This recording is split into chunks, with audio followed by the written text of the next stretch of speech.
4 games into this Western Conference Quarterfinal series, both the Winnipeg Jets and the St. Louis Blues have won their respective home games. As such, this series is tied at 2 games apiece. The Jets won games 1 and 2 with Kyle Connor playing hero, scoring back-to-back game-winning goals. The first one with 1:36 left in the third, and the second one 1:43 into the final frame with 5-3 and 2-1 final scores. The Blues answered with a 7-2 victory in Game 3 on Pavel Buchnevich's first career playoff hat-trick to go with Cam Fowler's 5-point night and Robert Thomas's 4-assist night. In Game 4, Jordan Binnington made 30 saves. St. Louis scored 5 unanswered goals. Jake Neighbors picked up his first career playoff goal and 2 assists. Tyler Tucker also scored his first career playoff goal. So far, home teams have been 25-12 in this year's Stanley Cup Playoffs pending the results in the Capitals-Canadiens game and the Panthers-Lightning game that are currently going on right now. That's the best mark in the playoffs at this stage of the postseason at 37 games since 2014 when home teams went 26-11. Winnipeg won 2 close games to start the series. St. Louis won their 2 games in blowout fashion to send this to a best of 3. Hello everyone, I am Alec Nava. Welcome to Canada Life Center in Winnipeg. And the developing storyline here for the Jets is that Gabe Vilardi will make his return to the Jets lineup after missing the final 11 games of the regular season and the first 4 of this series because of an upper body injury he suffered on March 23rd. His addition should help Winnipeg as they get the offense going again, giving us chemistry with his top liners Kyle Connor and Mark Scheifele. He should also help this ailing power play. They have scored just twice on 12 chances while a man up. Vilardi has 25 power play points in the regular season. Tied for second on the team was Scheifele, and 3 points behind Connor for the team lead. And the Blues want to keep rolling on the offensive side, especially from the defensemen, who have 16 points in 4 playoff games, the most in the NHL. The headliner is, of course, Fowler, who has 8 of those points in 4 games, leading all NHL defensemen in points this postseason. He's been a blessing for the Blues ever since he was acquired from Anaheim. He's formed outstanding chemistry with Colton Parayko, who has 3 points. Justin Falk is also a defenseman with 3 points in this postseason. Connor Hellebuyck's confidence did not take a hit despite his postseason stats getting worse every year since 2023. Got pulled for Eric Comrie 2 games in a row at Enterprise Center. He did, however, post career best in wins, shutouts, goals against average, and save percentage. And as to quote him, entering this game, he said, quote, "Am I going to be better? I'm going to be better. I've studied goaltending extremely hard. I probably studied more than anyone else in this world, so I know what to do and how to get my best game. That's what I'm looking forward to doing." He also emphasized that for whatever lies ahead, he is mentally prepared. By far, Kyle Connor is the Jets' best forward of this series, leading the team in points this postseason with 5 points and 3 goals. Whenever he is on the ice, he has looked dangerous with the puck, and he and Mark Scheifele have done the majority of the damage for the Jets, and the top line got the best news with Gabe Vilardi coming back to the lineup. He practiced with the top line with Connor and Scheifele after being sidelined on March 23rd. 7 of the team's 10 goals this series have came at 5-on-5.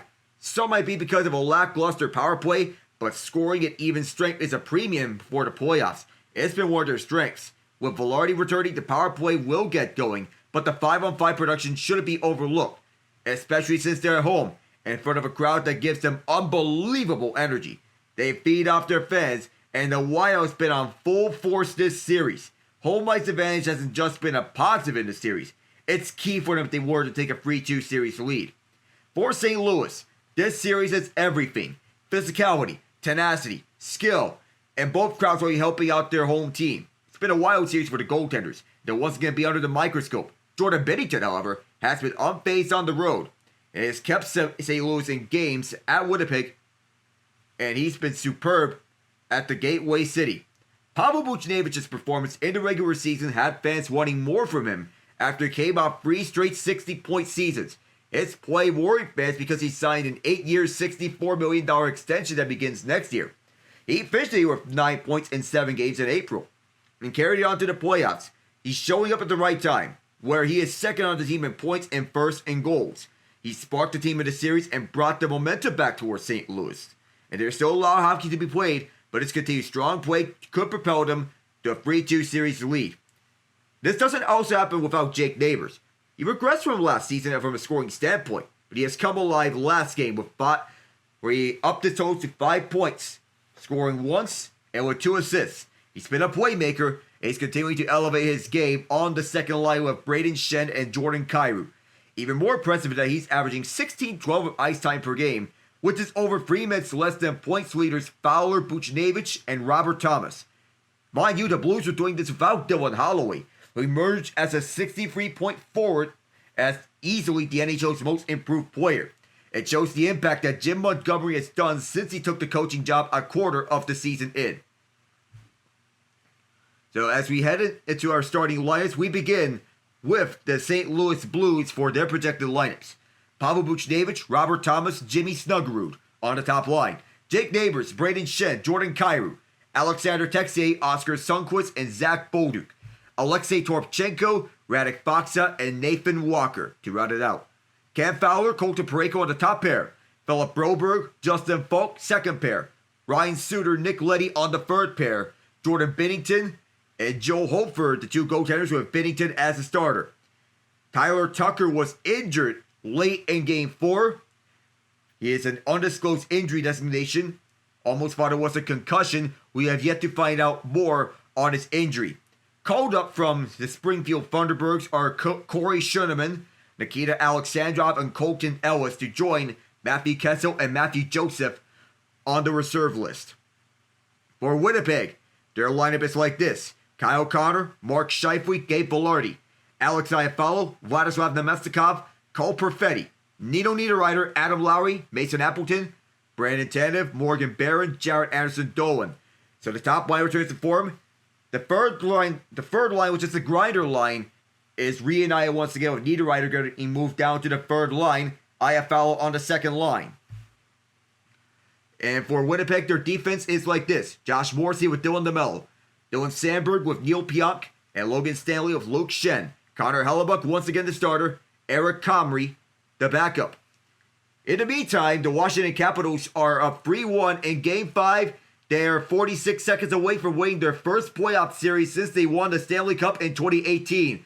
It would also be their first playoff series that they've won at home ice since they knocked off the New York Islanders in the Eastern Conference Quarterfinals in 2015. A 7-game series. This one's going to take 5 games, and this one blocked, and they can just coast this home. And Brandon Duhaime will send the Washington Capitals to a second-round date with the Carolina Hurricanes.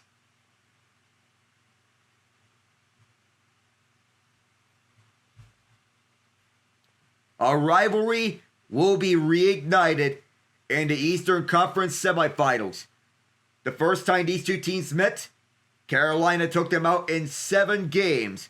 A hard-fought 7 games, with Brock McGinn ending the third longest Game 7 in NHL history when he redirected Justin Williams' tight shot on the Jacob Slavin keep. The one-timer for the point was blocked in front by Duhaime, and he will do the rest. He and Connor McMichael connect, with Hudson trying to keep this one inside. To no avail, and that is all she wrote. And while Montreal is going out here in the first round, they have nothing to be ashamed of. It's only up from here for this young core. They have found themselves a top power play unit between Nick Suzuki, Cole Caulfield, Lane Hudson, Yuri Slafkovsky, and Ivan Demidov. The Demidov era on the second line has just begun. Suzuki, Caulfield, Slafkovsky will be remaining here on this trio on the top line for a while. Washington knocks out Montreal in 5.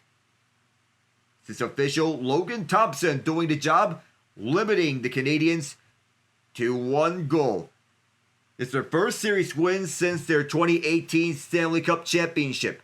Ironically, the last time the first playoff series they played after winning the Stanley Cup was against the Carolina Hurricanes. So home ice advantage has been a huge strength for the Jets, and this is a game changer for them. Winnipeg has the second best home record in the NHL this year, and both of their wins in the series have come at home ice. In the playoffs, the Jets are a completely different team at home. They feed off their fans, and a whiteout is in full force. Home ice advantage hasn't just been a positive. It's a key. And they'll have that key advantage if they were to knock them out here on the way to the second round.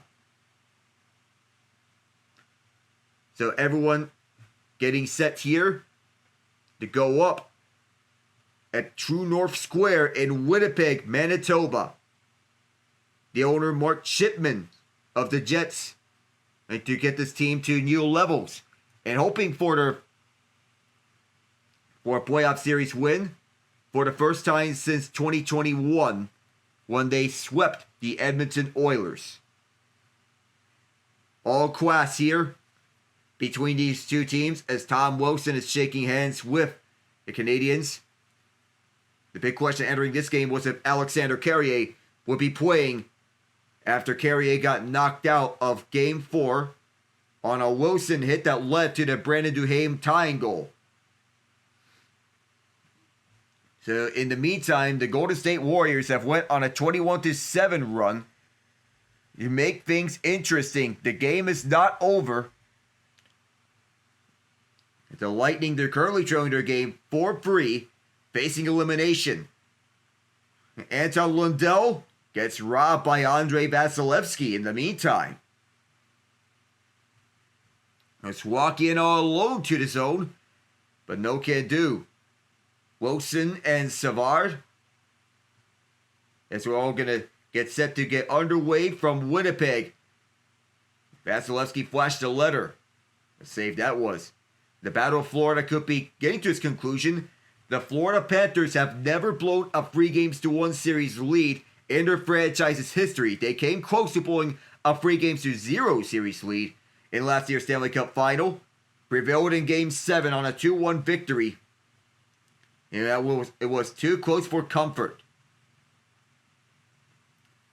Jakub Dobeš, the young netminer who stepped in after the injury to Sam Montembeault, who exited the game mysteriously in Game 3. He stepped up to the occasion and was decent. And we say goodbye to David Savard, a Stanley Cup champion with the Tampa Bay Lightning, as the Capitals are wishing him the best in retirement. In this long-standing physical battle, split 4 games in the regular season, and these two, of course, knowing the stakes. Washington knows about everything that they faced over the last few years. The ESPNU is currently airing Jets versus Blues because of the handshake line.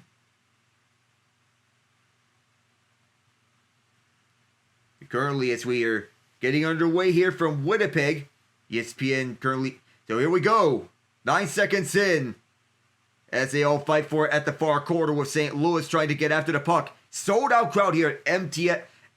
almost at MTS Center. That's the old name of the Winnipeg Arena, now Canada Life Center. Glove down by Justin Falk, sent over to the far side, and several bodies come piling down. Big collision there at the far side. We stay 5-on-5. Sent into the far corner where Stanley picking it up. And then for the far half boards, it's moved up for the ice to Scheifele. Scheifele carries it up. Mark Scheifele takes this into zone. Cross-ice pass for Vilardi. Stopped by Binnington. And Vilardi tried to get this rebound, could not do so.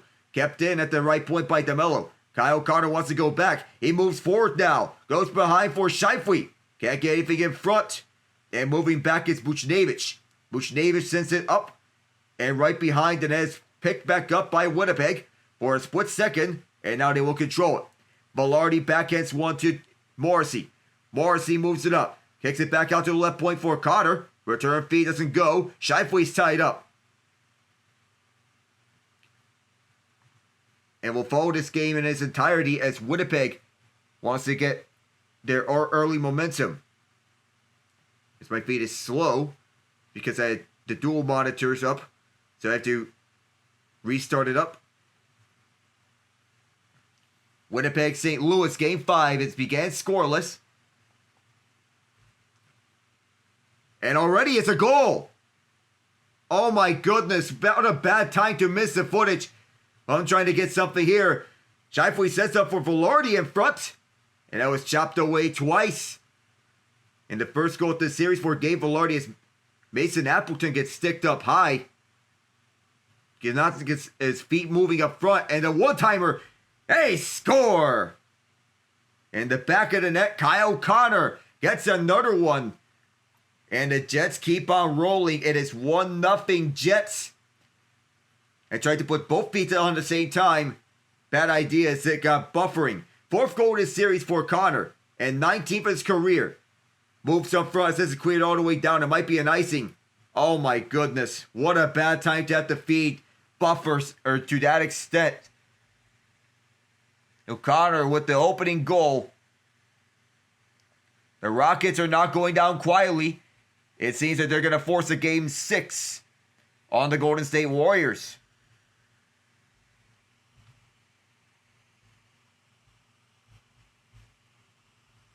This is an electric atmosphere. And already the Jets have the lead. 1-0. Just several seconds in. This shot goes wide here at Winnipeg.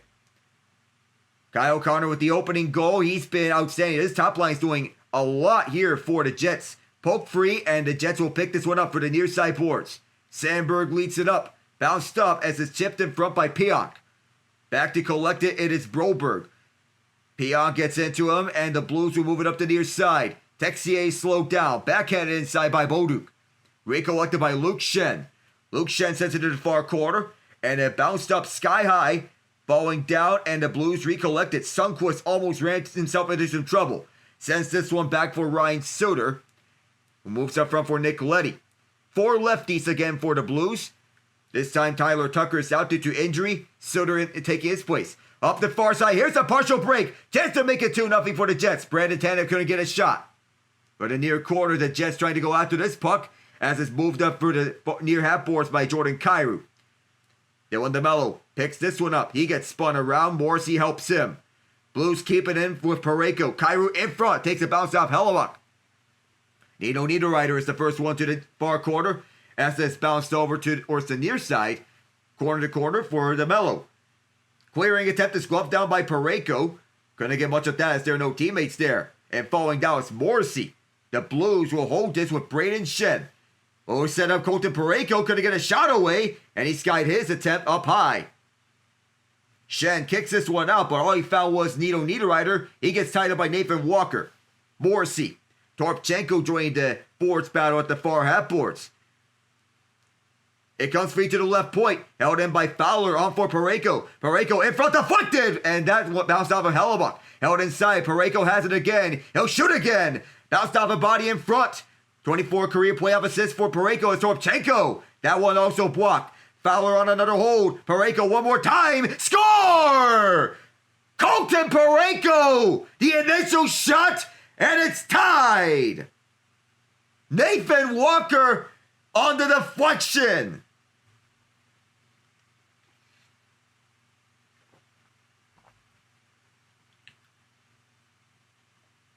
Right on the blue paint, the Blues get 4 chances towards the net, and all of them led by Parayko, a champion of Team Canada on the Four Nations faceoff. The first shot gets deflected, and it made its way to Hellebuyck.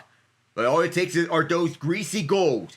You have to take your chances with the puck, and Walker did so at swiping at it. Parayko at the initial shot, Walker the deflection, and it's in. First career playoff goal for Walker in his 10th playoff game. Started his career with the Washington Capitals. Was a Stanley Cup champion with them as he played Game 6 of that year's Eastern Conference semifinal on the 4th line. And now he's a regular with the Blues. Bounce up the far side the ice as this goes behind Hellebuyck. He'll play this one out. Thomas pressuring. Sandberg picks it up. Moves it up for the near side the ice. Connor bats it down. Swung back in by the Blues. And Hellebuyck will play this one behind him. Sandberg will hold this one up.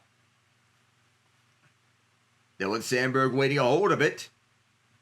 On for Logan Stanley, who is out there. Sandberg has to go to the bench. Vladislav Nemetskov's out there. Fed up front for Stanley. And it's bounced off the near side off Fowler. who was the first to retrieve it. Fowler cut that one away. Perfetti also there. They're both wacky at it. And Perfetti will free this one up for the far boards. Held inside by Luke Schenn. Bounced around to the left side for Stanley. Trying to drop this one for Nemestikov, but gets tied up. Fowler too. And the Blues move this one up through center. On the near side, going back is Texier as this takes a bounce. Fowler there. Bolduc is also there. Stanley's back there to collect it. Up for the far corner. Winnipeg moves it up. Bouncing up for the boards. Near the Winnipeg bench, one of the players got harassed, and the Blues will move this one up. Logan Stanley is back on the ice. Shoved by Nathan Walker. One of the shortest players on the Blues is Qtrs sends it in on the backhand. Making his way in, Scheifele gets tied up, and that allows Suter to pick up the puck. For the far half boards, Walker gets poked away, and then another swipe at it. The Jets recollect it. Gabe Vilardi to Mark Scheifele. He'll drop it back over to Kyle Connor, who looks in the near corner. Connor looks back to the left point. Morrissey to Dylan DeMello. D. Quick shot. Bounced on to Binnington. Vilardi freed up the puck. Vilardi going after it. A swipe at the puck. Keeps this into the St. Louis zone. Letty back forward as he swipes it away on the backhand. Away from Scheifele. A shove, but Kyrou is unfazed by it as it's bounced up for Schenn, who will leap behind for Kyrou. Kyrou finds neighbors through the far half point. Around the boards, on the near half board, Scheifele, he gets decked! Elevated up and swept off his feet! And a scrub ensues as it's chaos at the near half boards. Mark Scheifele got absolutely mollywopped! Brayden Schenn, oh my goodness! At first it was Scheifele on Kyrou, going back into the zone, and then Brayden Schenn answers back with a walloping hit on Scheifele that sweeps him off his feet. And early in this game, the physicality that what we saw for this series is starting to ramp up as Schenn delivered a huge hit on Scheifele. We'll be back with the boom.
So here's where I would go with the Kyle Connor goal.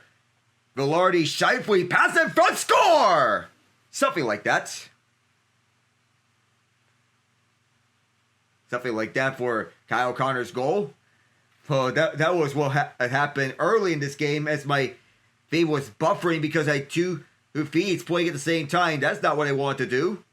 Because of because of the jacks, it causes the computer to work a little more. It's 1-1, and while it is a penalty,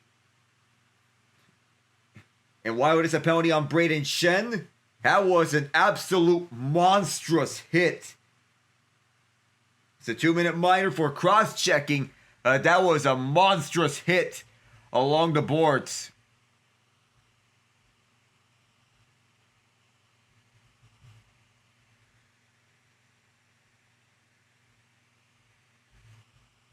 And Brayden Schenn pleaded his case.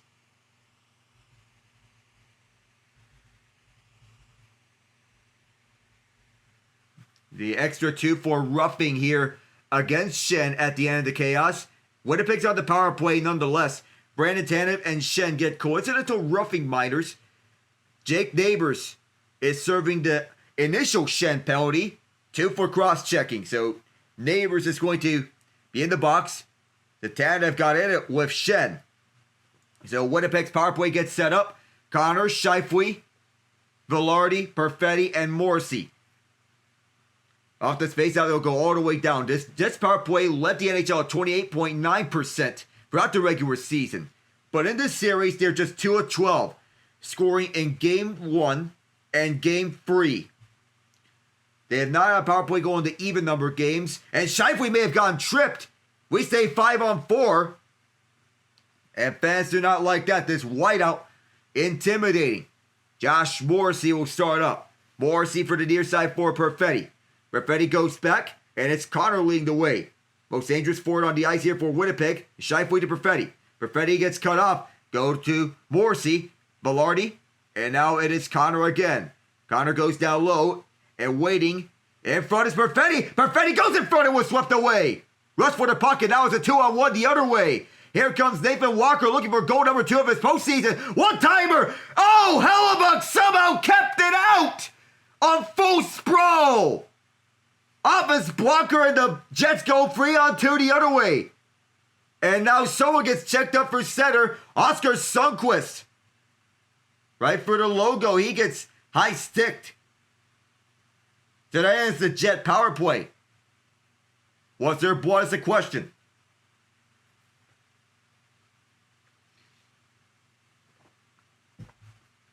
The refs are going to sort this out.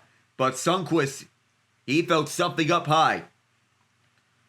As Cole Perfetti was cutting inside, Jordan Binnington kept out of his right pad, fully outstretched. Nathan Walker on a 2-on-1 the other way, sets up Oscar Sundqvist on the one-timer the other way. Somehow, Connor Hellebuyck was able to keep that out. Well, Sundqvist is going to get 2 minutes for embellishment as Vilardi, he elbowed him. Oh. And Sundqvist is not happy about the embellishment call. He's not happy with Shandor Afonso, one of our 2 linesmen in this game. The other linesman is Kyle Flemington, who courageously separated Josh Anderson and Tom Wilson in that second period bench fight between Wilson and Anderson. Ironically, Flemington was a teammate of Anderson on the 2012 London Knights. It was a stick save by Hellebuyck as Walker tried to follow it up. But I'm not sure if that was embellishment or not. So Vilardi for interference. Could have also been an elbowing penalty. And Sundqvist goes off for embellishment. Kelly Sutherland and Jake Brank are our referees. Jets stay on the power play. It was a natural act of him going down. Did get the elbow up into the chin, but that's not a natural act of going down. It didn't look any worse, though. This faceoff will be outside the St. Louis zone, which the Blues win. Perfetti blocks the clear. It's coincidental minor, so it's not 4-on-3. Ian Genge sends it around to the far point for Connor. Connor looks towards Morrissey. Morrissey to Scheifele. Scheifele finds Morrissey again. Connor fakes the one-timer. Goes to the right point. Connor goes to Scheifele again. Now Morrissey. One-timer Connor! Binnington and got that one as it was blocked. Morrissey cannot help this inside. And Thomas can't get a stick onto it as Connor brings it back, but it's offside. Scheifele didn't fully get out. 18 seconds left on the power play for the Jets. It is 1-1. The goals coming from Kyle Connor and Nathan Walker. So one time from Kyle Connor was stopped right in front. Binnington was out of position. It seemed that True North Square is anxious. It is about as much win as it gets for both the Jets and Blues. But even more for the Jets because they are coming out back-to-back losses. Nemestikov grabs it off this faceoff. Neil Pionk is on the ice for the Jets. Pionk moves it up with 5 seconds on the man advantage. Jake Neighbors getting ready to get out, and he will exit. Toropchenko tried to get this one back for the Blues. Can't do so. A tie-up. Just one shot on the last power play. This one deflected inside past the red line. And it'll be Sandberg picking it up. Neighbors is back. As is Sandberg leading the way for Nemestikov. Vlad Nemestikov through the near side. Nemestikov fires it short side. Could have beat Binnington. That was an easy save there. From the near corner, kept him onto Sandberg. And Pionk. Sandberg in. He'll low one up and score! Niederreiter deflects it in to restore the Jets lead.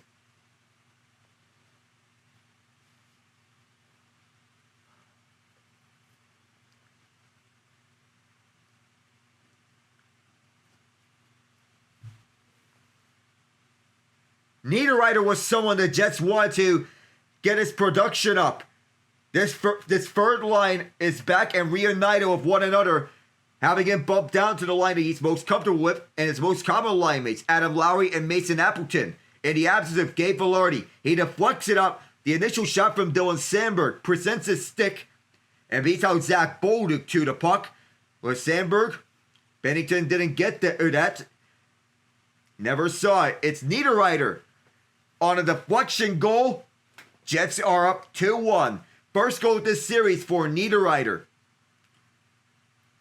17th career playoff goal, which included an overtime series winner in Game 7 against the Colorado Avalanche we faced last year.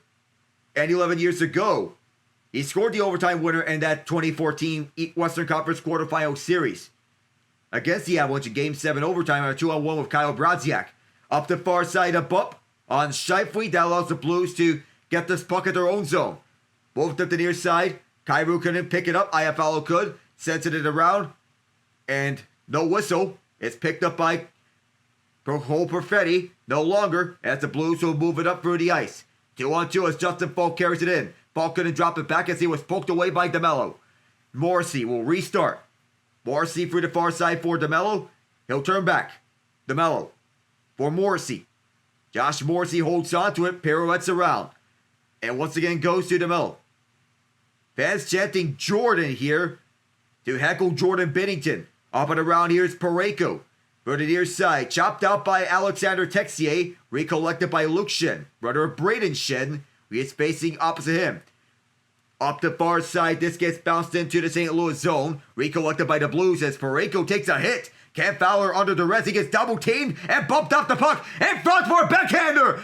Binnington on trouble. And he holds on as there's pussy shoving all over the crease. Oh! And Jared Anderson-Dolan takes a mollywhopping from Pavel Buchnevich. And there's another shove. Logan Stanley on Jimmy Snuggerud. Everything is happening in this mean-spirited series. Helmets are off. Luke Schenn's helmet is off. Colton Parayko wants to have a go. Kyle Flemington's doing his best. They're separated to them. Stanley's not done with Fowler. Morgan Barron picks him up. Jared Anderson-Dolan has a partner. That's Pavel Buchnevich. It's been a busy past few days for Flemington. After the beating they took, having to separate Wilson and Anderson previously. 9:59 to go in this first period. And the Jets are up 2-1. And Luke Schenn looks on. We'll be right back in a moment from Winnipeg, Manitoba.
True North Square is packed. It's watch party here at downtown Winnipeg. Showing out here outside as the sun is setting in Manitoba. 9:59 to go. We're halfway through this first period. Niederreiter, who's been a playoff hero before. As I mentioned, he scored the overtime winner on the Colorado Avalanche Game 7 Western Conference Quarterfinal in 2014.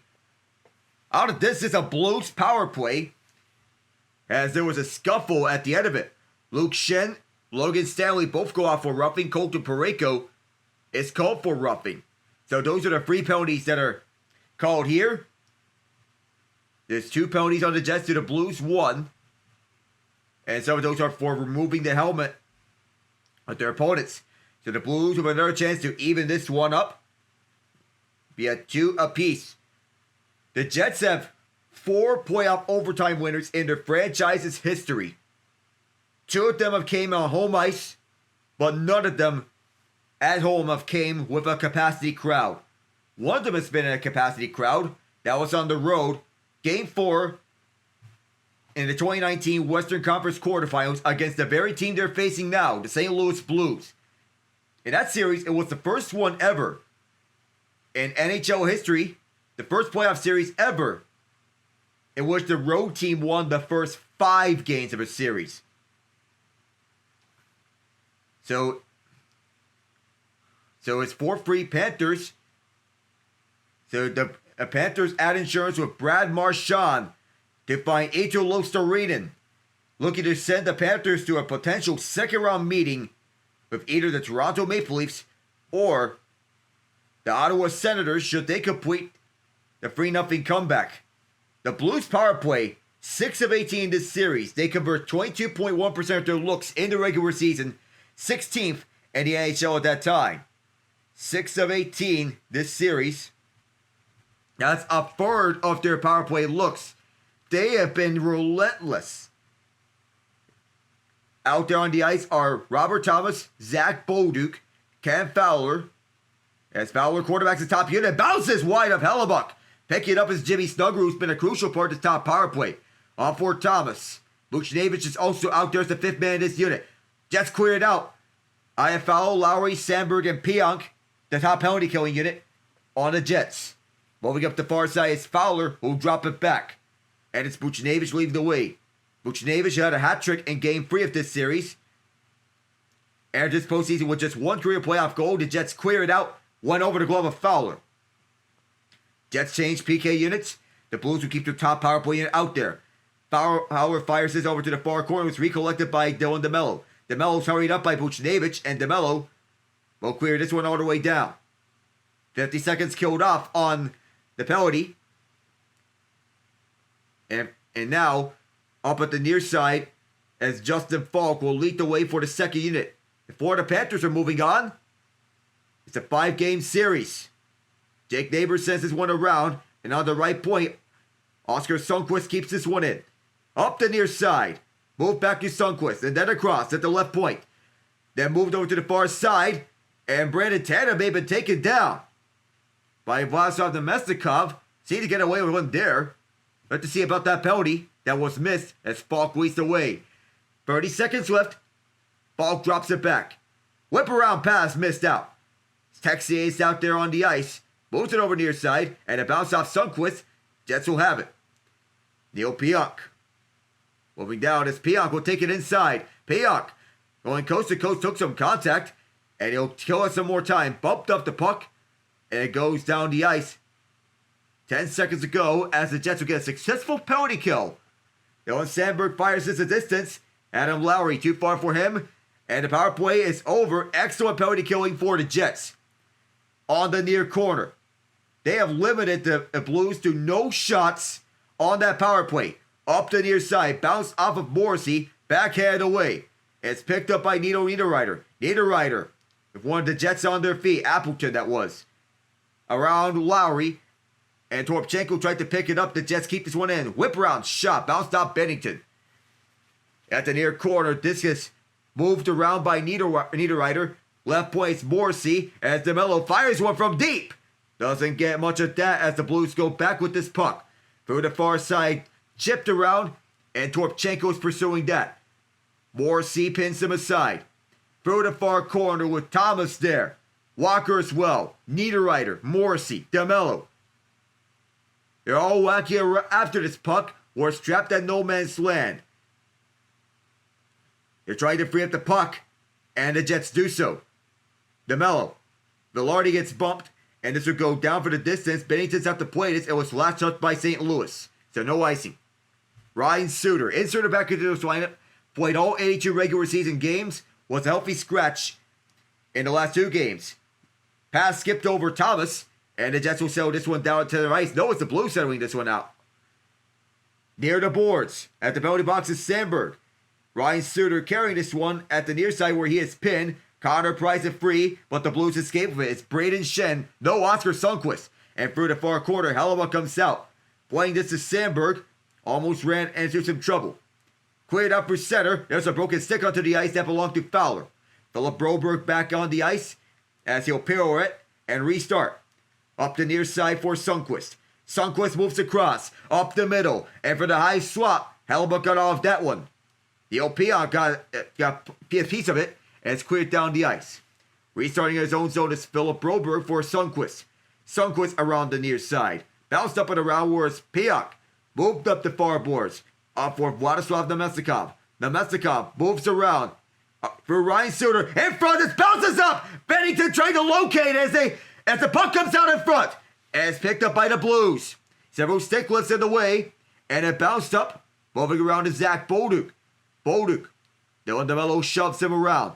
Center pass was intercepted at the slot, and the Jets will scoop this one. Moving up the far side is Nemestikov. He'll go for a change.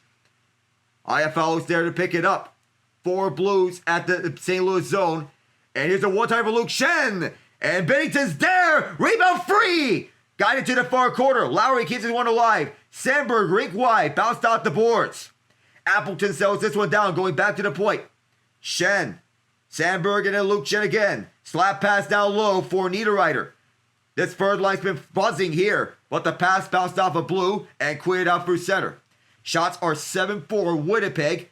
Past the 5-minute mark of this period. Appleton almost lost the puck as Thomas was there, and the Blues will regain control with Nick Leddy and Ryan Suter. Up the far side, Jordan Kyrou starts up. Taking it 2-on-3 with Robert Thomas. Cross-ice pass firing wide. Kyrou fanned on the pickup as Appleton wanted to get it out. Morgan Barron gets shut out by Nick Leddy, and it's an icing. Cam Fowler was the first one back.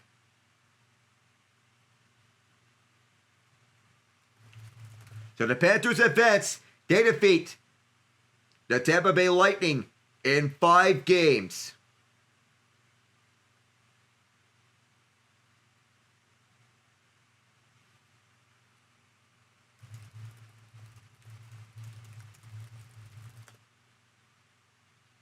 Zach Bolduc got it as he was moving up. And he is still ailing after he got banged up on Cole Perfetti's hit.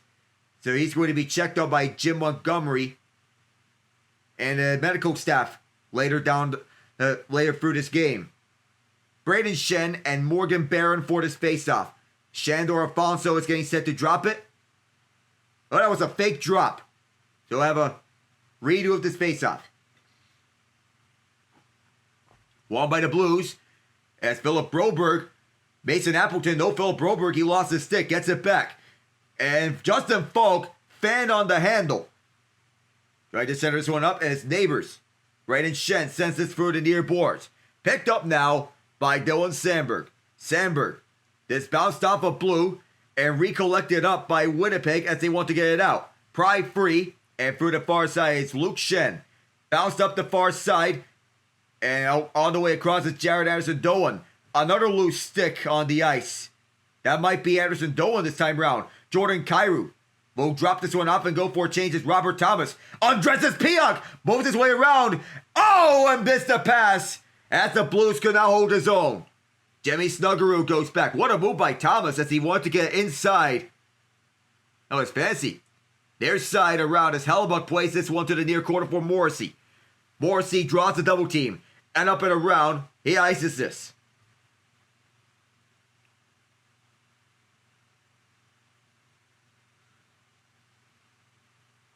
So resetting things up is Scott Ardio, the head coach of the Jets. 12 goals for the Jets, 17 for the Blues. But there's a stark difference on power play. While the Jets had the best regular season power play, the Blues are playing like they have a purpose on the man advantage. 2 for 12 are the Jets on the man advantage. Entering this game, the Blues 6 of 18. St. Louis has led for over 100 minutes of this series. Face-off won by Mark Scheifele, as this goes back for Pionk. The team winning Game 5 would clinch the series 72% of the time. Scheifele across, and this goes for Connor. Connor moves inside. Connor snaps a shot, and it bounced out of play. It was deflected out by Colton Parayko. 3:09 to go. Kyle Connor, Niederreiter, the goals for Winnipeg. Nathan Walker's the only one for St. Louis. We'll return in just a moment.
Connor Hellebuyck vowed that he's going to be better in Game 5 after what happened in Games 3 and 4 at Enterprise Center. Got pulled for Eric Comrie in those 2 games. So far, not too shabby. Although in a limited sample size, though he has faced just 4 shots, 922 regular season, save percentage since 2022, but 866 in the playoffs. And while the Jets are winning, Hellebuyck has stopped 3 of 4. That's a 750 save percentage to equate things, so he's not doing too much. But in that sample size, not really impressive.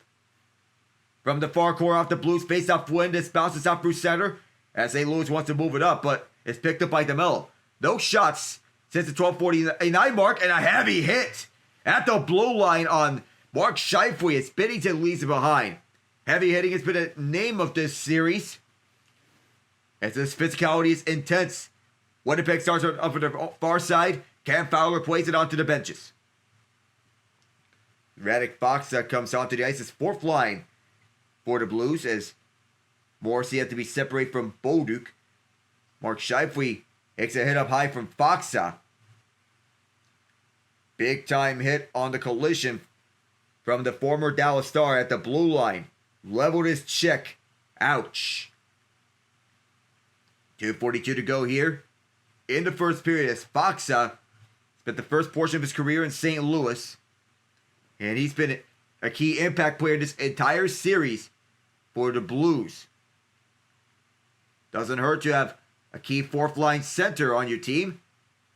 Both star on the faceoff, so I'll have to do this over again. The Blues have totaled 189 hits throughout this series.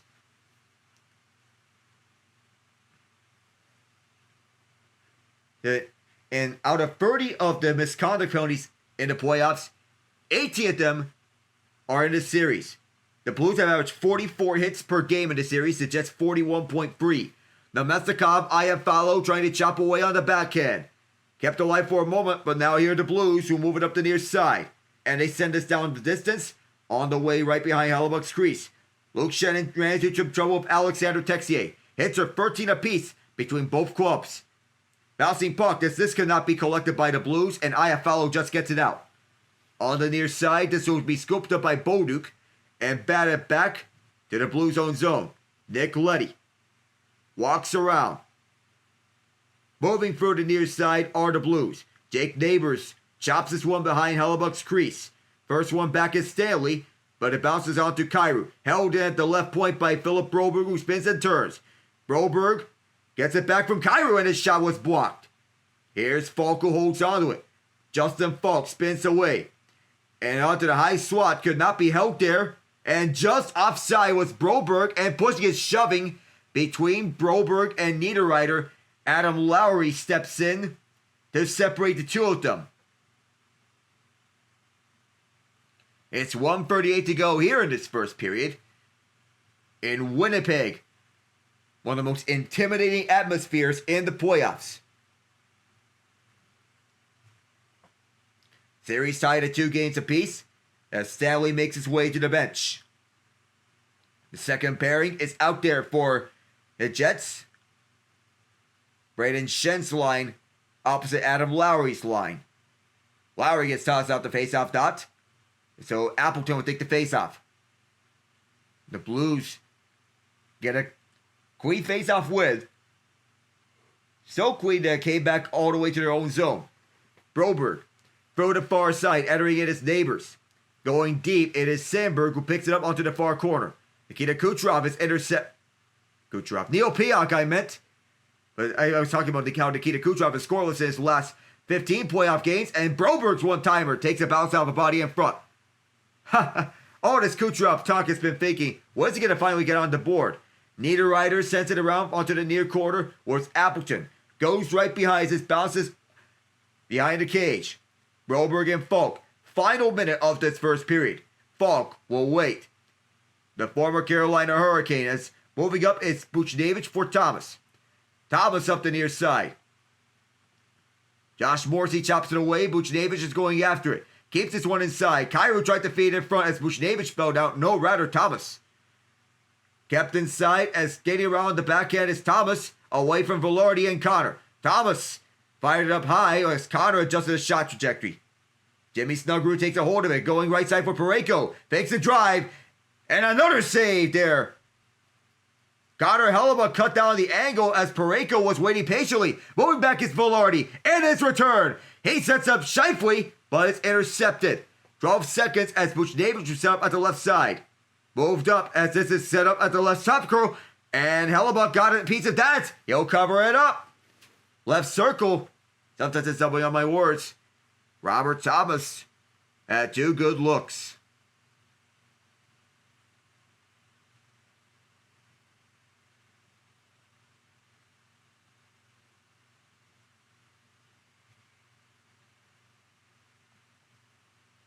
Colton Parayko will have a good look. Connor Hellebuyck squeezed that.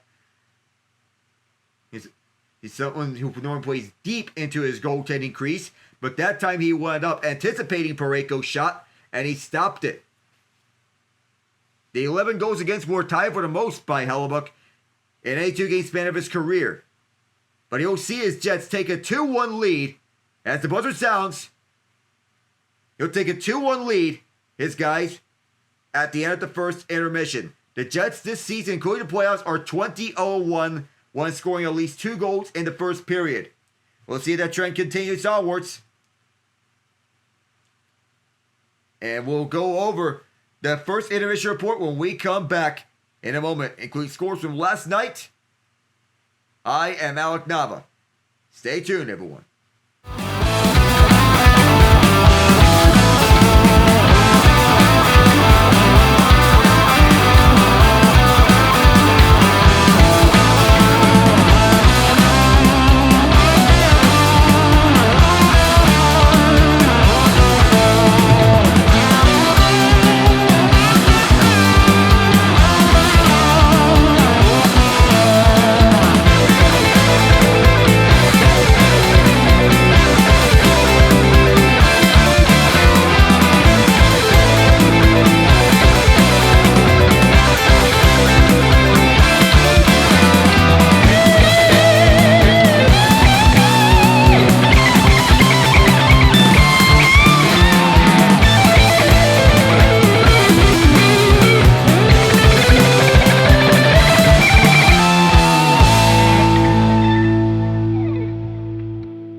After one period, it is 2-1 Jets.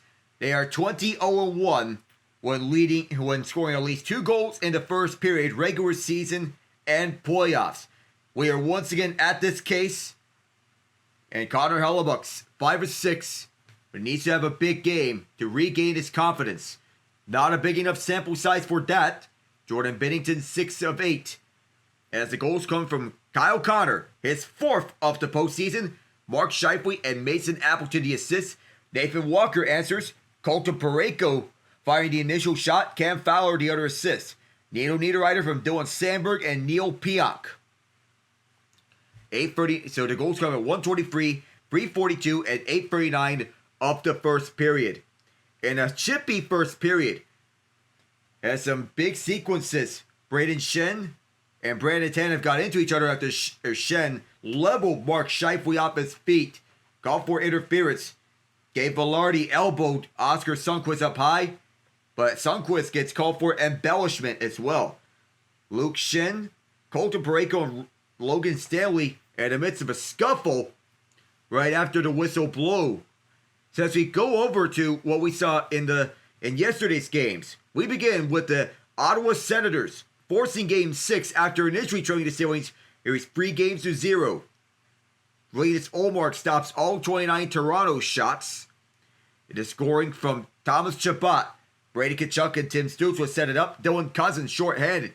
Adam Gaudette with the assist on a 2-on-1 shorthanded break. Chabot and Cousins scored their first career playoff goals in Game 5 of this series. Adding 2 empty netters, and it's signed, sealed, and delivered in Ottawa. Anthony Stolarz, back-to-back games of bad games. 15 of 17 in Game 5. Who knows what the Leafs do in Game 6? Is it Joseph Woe time? Who knows? The Carolina Hurricanes trailed 3-0 in Game 5 of their series with the New Jersey Devils. Initially was all Devils in the first period. Dawson Mercer, Timo Meier, and Stefan Nason scoring within a 6-minute, 9-second span. It's 3-0 Devils after 1, but then the Canes tied up twice. First is Taylor Hall, poking in a puck that was initially fired by Logan Stankoven. Jackson Blake got into a within one on a whip-around shot. Then Andrei Svechnikov tied it on a deflection. He got enough of that. 3-3. And then Nico Hischier responds right back with his 4th goal this series. He had 4 of the Devils' goals throughout this series. To add it up, New Jersey had the most goals in Game 5, had 2 combined in the first 2 games of the series. 3 in Game 3, 2 in Game 4. So Hischier had 4 of the 11 goals for New Jersey in this series, which led the team. But a power play led to Sebastian Aho converting. Seth Jarvis went towards the lower right circle for Aho to one-time it past Jacob Markstrom and make it a tie game at 4-4. Both the goaltenders were outstanding in the third period and overtime. The Hurricanes were the more aggressive team in overtime as they controlled the majority of the shots.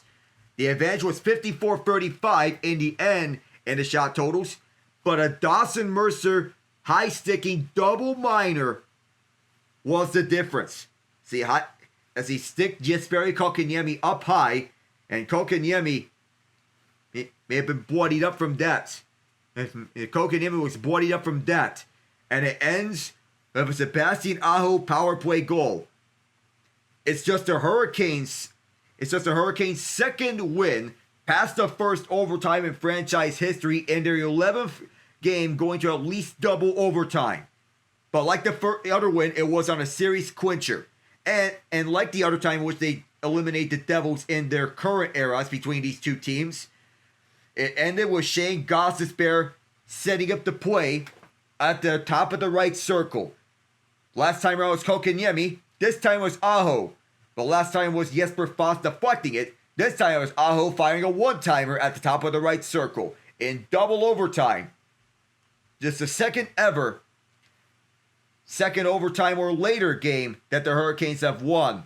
They famously went on that 4 overtime marathon against the Florida Panthers, in which the Panthers won 3-2 thanks to Matthew Tkachuk. Pyotr Kochetkov didn't have to do too much. Jacob Markstrom had to be forced to a heavy workload in that overtime, as a lot of those shots came in that extra session. At least 20 shots, I think. The Vegas Golden Knights pushed the Minnesota Wild to the brink of elimination. Brett Howden one-times a goal past, wait for it, because you're going to get to that part. William Karlsson began the scoring shorthanded. Him and Jack Eichel moved up the ice. But 13 seconds later, Kirill Kaprizov answers on the power play.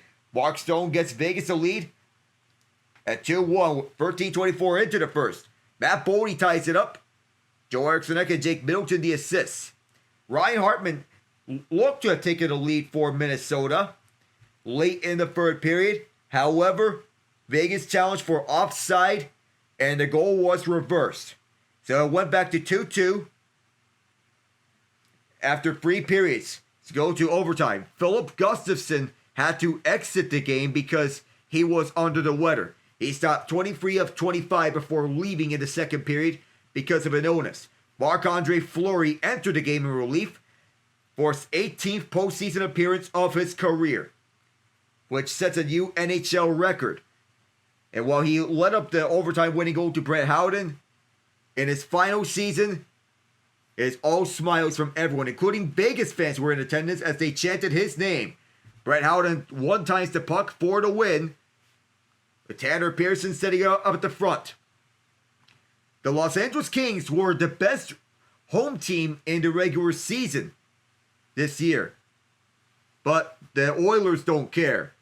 Evander Kane and Matthias Janmark get the goals, and another comeback win for Edmonton. That's 3 comeback victories in a row for the Oilers after trailing 2-0 in this series. Andrei Kuzmenko opened his scoring with a power play goal, but that was all the Kings could muster, as the Oilers fired 45 shots on Kemper, 46 total. Kemper was 43 of 45. Ryan Nugent-Hopkins ended it with an empty netter as they take a 3-1 victory in Game 5 and push the Kings to the brink of elimination again. The Washington Capitals eliminate the Montreal Canadiens 4-1 in their win in Game 5 at Capital One Arena. Alex Ovechkin opened it up on the power play with a one-timer off the face-off, won by Dylan Strome. Jacob Chychrun added to it with an even-strength goal, 2-0 after 1. Tom Wilson gets another power play goal at the net front. John Carlson and Dylan Strome, the assist there. Emil Heineman gets his first career playoff goal, a heavy hitter as he deflected one onto the net. Joel Armia and Oliver Kapanen, cousin of Kasperi Kapanen, get the assists. Brandon Duhaime seals the deal with an empty netter to send the Capitals to round 2 and set up an Eastern Conference semifinal date with the Carolina Hurricanes. And the Florida Panthers even up the Battle of Florida and playoff series 2-2. And while Tampa opens the scoring with Gage Gonzalez, quickly is the Panthers answering back. Carter Verhaeghe and Anton Lundell leading the way for Florida. Make it 2-1, but Nick Paul makes it 2-2 after 2. Alexander Barkov scores 52 seconds into the second period. Jake Guentzel evens it up on the power play. And Guentzel and Sergei Bobrovsky have clashed in previous bouts. He scored a hat-trick in Game 3 of the Eastern Conference Quarterfinals in 2017 and Guentzel was a member of the Pittsburgh Penguins and Bobrovsky was a member of the Columbus Blue Jackets. Sam Bennett, Eetu Luostarinen, and Sam Reinhart did the rest. Brad Marchand with a nice feed on the setup in front on the way inside, as the Ottawa Senators want to become just the 5th team in NHL history to successfully erase a 3-0 series deficit and win this series. The Edmonton Oilers almost did it last year, but were 2 goals shy in Game 7 of the Stanley Cup Final, which would have been the second time in Stanley Cup Final history it happened after the 1942 Toronto Maple Leafs. The second period is up next. I'm Alec Nava. Stay tuned, everyone. We'll be right back.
back here for Game 5 of the Winnipeg Jets and the St. Louis Blues.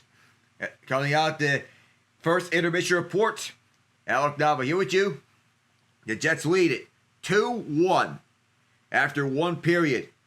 Winnipeg in search of a deep playoff run and in search of goaltending. Stabilized goaltending from Connor Hellebuck. And so far,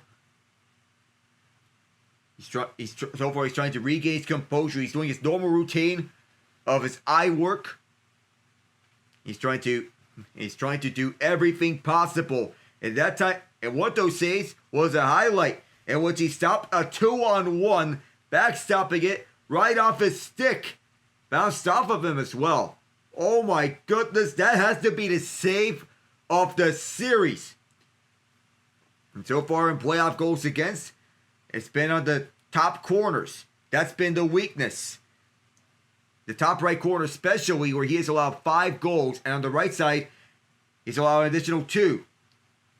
They were targeting the top right corner. He's allowed 12 goals in the last 7 periods. 1 tonight. Now it's in the first period. It's getting set for the second frame here from Winnipeg at Canada Life Center. Hellebuck getting started. Scott Arniel leading the bench. 5 scoring chances for each team. And 8 penalty minutes between them. 17 all in hits. And 0 for 1 each team on the power play. And so, they're pretty much even. Nothing's new about this one because these two match up so nicely with one another. Jim Montgomery on the Blues bench as Jake Brink gets set for the opening face-off. And here we go. Won by Vladislav Nemestikov as Arniel is going with his second line to begin this. 8 penalties in the first period, which is the most in this postseason. Quick shot, which went wide of the crease. And over the near corner, the Blues trying to keep this one around. Stumbling is Snuggerud. He gets shoved by Morrissey. DeMello also there. Nemestikov up the far boards where Connor places one out. Vilardi is tied up. And this will not be far enough where icing is picked up by DeMello. And up for the near half boards, Vilardi gets shut out by Fowler. Cam Fowler goes back right behind Binnington and then moves up in front. Mark Scheifele is not on the bench to begin this second period. We're going to check on his status later, but there may be an apparent injury here. Cole Perfetti's line is out there. Through the near corner, blowing up is Luke Schenn. And through the far side, Alex Iafallo chasing after it. Binnington plays this one out. Perfetti couldn't glove it down. Kairu's there. Kairu couldn't clear this one out as Adam Lowry goes across for Dylan Sandberg, who holds at a deep left point. Neil Pionk takes one up and fires that one wide. Jake Neighbors plays this one towards the near half wall. And there is a loose helmet on the ice, I think. And this bounces up. And Jake Neighbors can't play this one at the penalty box doors. Neil Pionk moves it up for Mason Appleton, tied up by Broberg. Appleton plays this one, keeps a hold of it. Appleton continues to hold from the right point, blocked in front, and the Blues get it out. All the way back is Luke Schenn. Schenn up the far half boards, rink wide for Nino Niederreiter, and he got slashed by Justin Falk. That will send the Jets to the power play. In the first 2 periods of the second period, Winnipeg's going back to the man advantage. It was a clear slash as he took off Niederreiter's stick. Whacked it like a lumberjack. Not what they wanted. And now Davis Payne is going over his power play unit. Now that they're without Scheifele. As they're all checking up as Nino Niederreiter gets a new stick. And no Scheifele. 2 of 13 in this series are the Jets. 0 for 1 tonight. So Scheifele has this spot replaced right now. Vladislav Nemestikov. Connor, Perfetti, Vilardi, and Morrissey take up the other spots. Buchnevich, Thomas Suter, and Parayko out there for the Blues PK. Juan too cleanly, and to go all the way out for the Winnipeg zone. Buchnevich in pursuit, and Morrissey will move over the far side, twirling. Buchnevich has been spying on Morrissey like an eagle. Vilardi drops back for Connor. Moved up the rink wide for Vilardi, who stops at the near half boards. Vilardi once again rink wide, the queer not out, as it's held in by Morrissey at the right point. On the left side, Connor. Morrissey walks around. Back for Connor. Down low is Nemestikov. Fan on the initial pass is Connor again.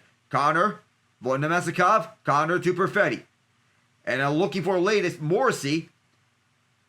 Cole Perfetti retrieves the puck at the left point as two Blues were going at it and clear it out. The Blues change their PK unit, and Morrissey will have this one. Josh Morrissey for the near side, moved up for Vilardi. Gabe Vilardi moves across for the ice, collected by Connor, who is forced back by Walker. Kyle Connor waits some time out, going all the way back.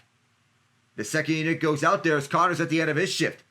The second unit led by Neil Pionk and Nino Niederreiter.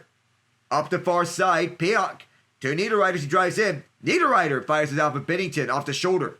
And the Blues pick it up. Nathan Walker tries to go in one-on-one, but instead decides to chip this one in.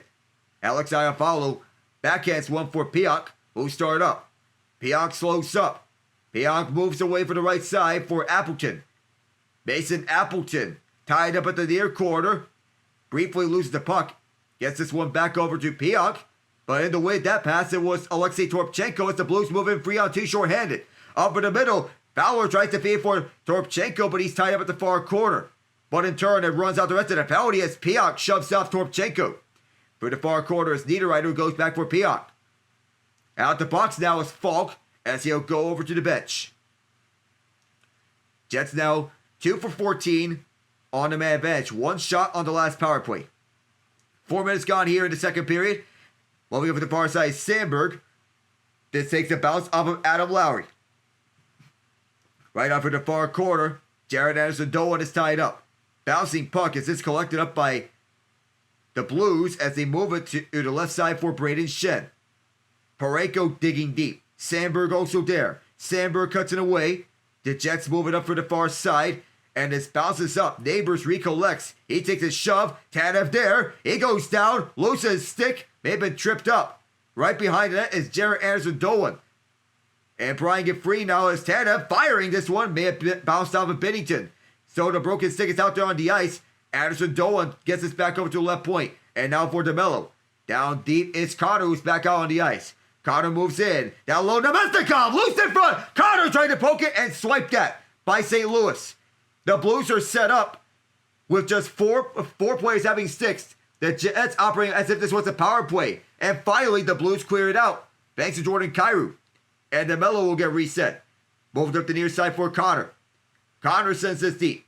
This bounces over to the Jets zone. And racing for the puck is Zach Bolduc. Bolduc protecting this puck on his forehand. Bolduc, long shot, blocked in front. Through traffic. And Vilardi got to it. Vilardi got it out to center. And it's recollected by Broberg. Up the far side, St. Louis takes it inside again. On the right side, set up pass. And Sundqvist could not find Bolduc on the tip-in. Vilardi resets. Rink wide for Sandberg as it's deflected inside by Nemestikov. Bounces off the broken stick that's on the ice. Jets lead the shot boards 9-6. For this portion of the second period. Falk waiting out time as Iafallo wants to hurry him up. And Falk will begin the rush now. Gets this one back and takes the bounce out towards the right circle. The Jets keep this one inside for briefly, but they turn it over. 2-on-2, the Jets come back. The Blues rather. Eric White score!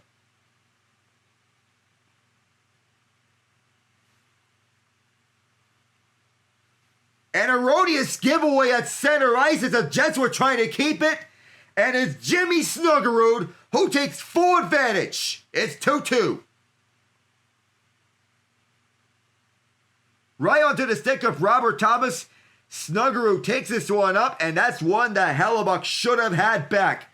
With Adam Lowry forcing him to the outside, it beats Hellebuck 5-hole. Goes right through him. Buchnevich wanted to set the screen in front, but Hellebuck wasn't even screened. That's one that Hellebuck has to have. For the best goaltender in the league, it goes by his glove hand. He's not going to like that one. 6:10 into the second period. Second career playoff goal and just his 5th career playoff game.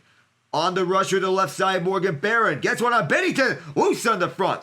And it exits to the near half boards where Appleton is tied up. Freed up. And the Blues will take it the distance. Inside, here's Buchnevich. Drops it out for Thomas. The one-timer was disrupted by Niederreiter.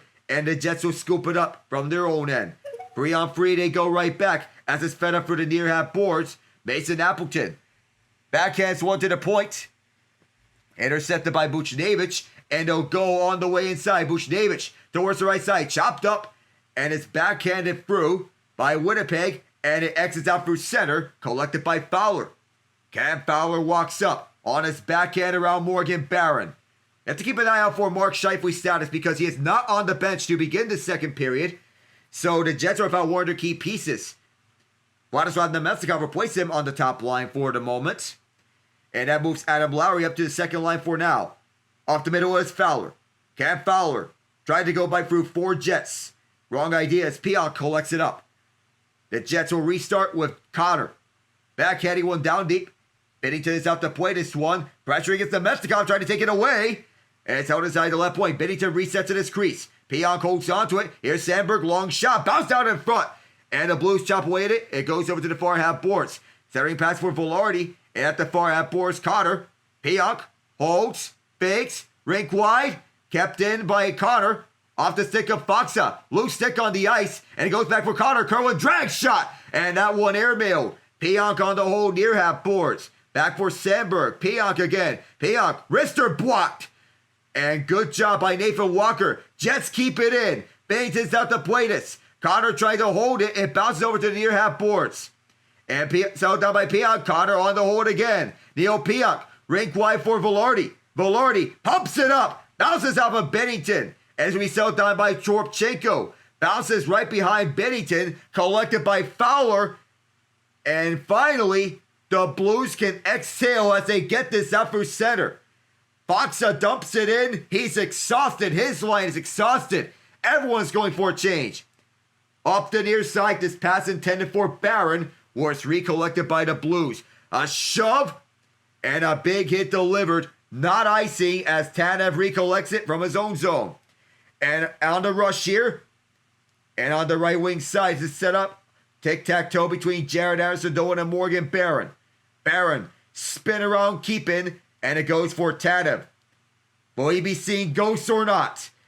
Nearing the halfway mark of the second period, we're tied at 2, thanks to Jimmy Snuggerud on the giveaway from the Jets to Robert Thomas. Morrissey is back deep. He'll reset. DeMello. Moving up through the left wing. Here's the rink wide pass. I have followed the entry. And it's caught by Binnington. The scoop and the windmill. And take us a break with 10:40. We bring in Ian Genge here. We're all tied at 2. Jimmy Snuggerud. This kid's amazing. Yes, he is.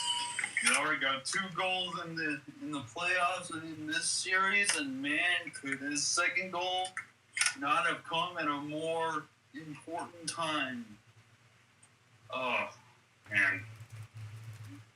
Yeah, this is gonna be a fight. I haven't quite figured out why the Blues don't play as well in Winnipeg versus in St. Louis. It can't just be the crowd. I mean, their effectiveness loses traction.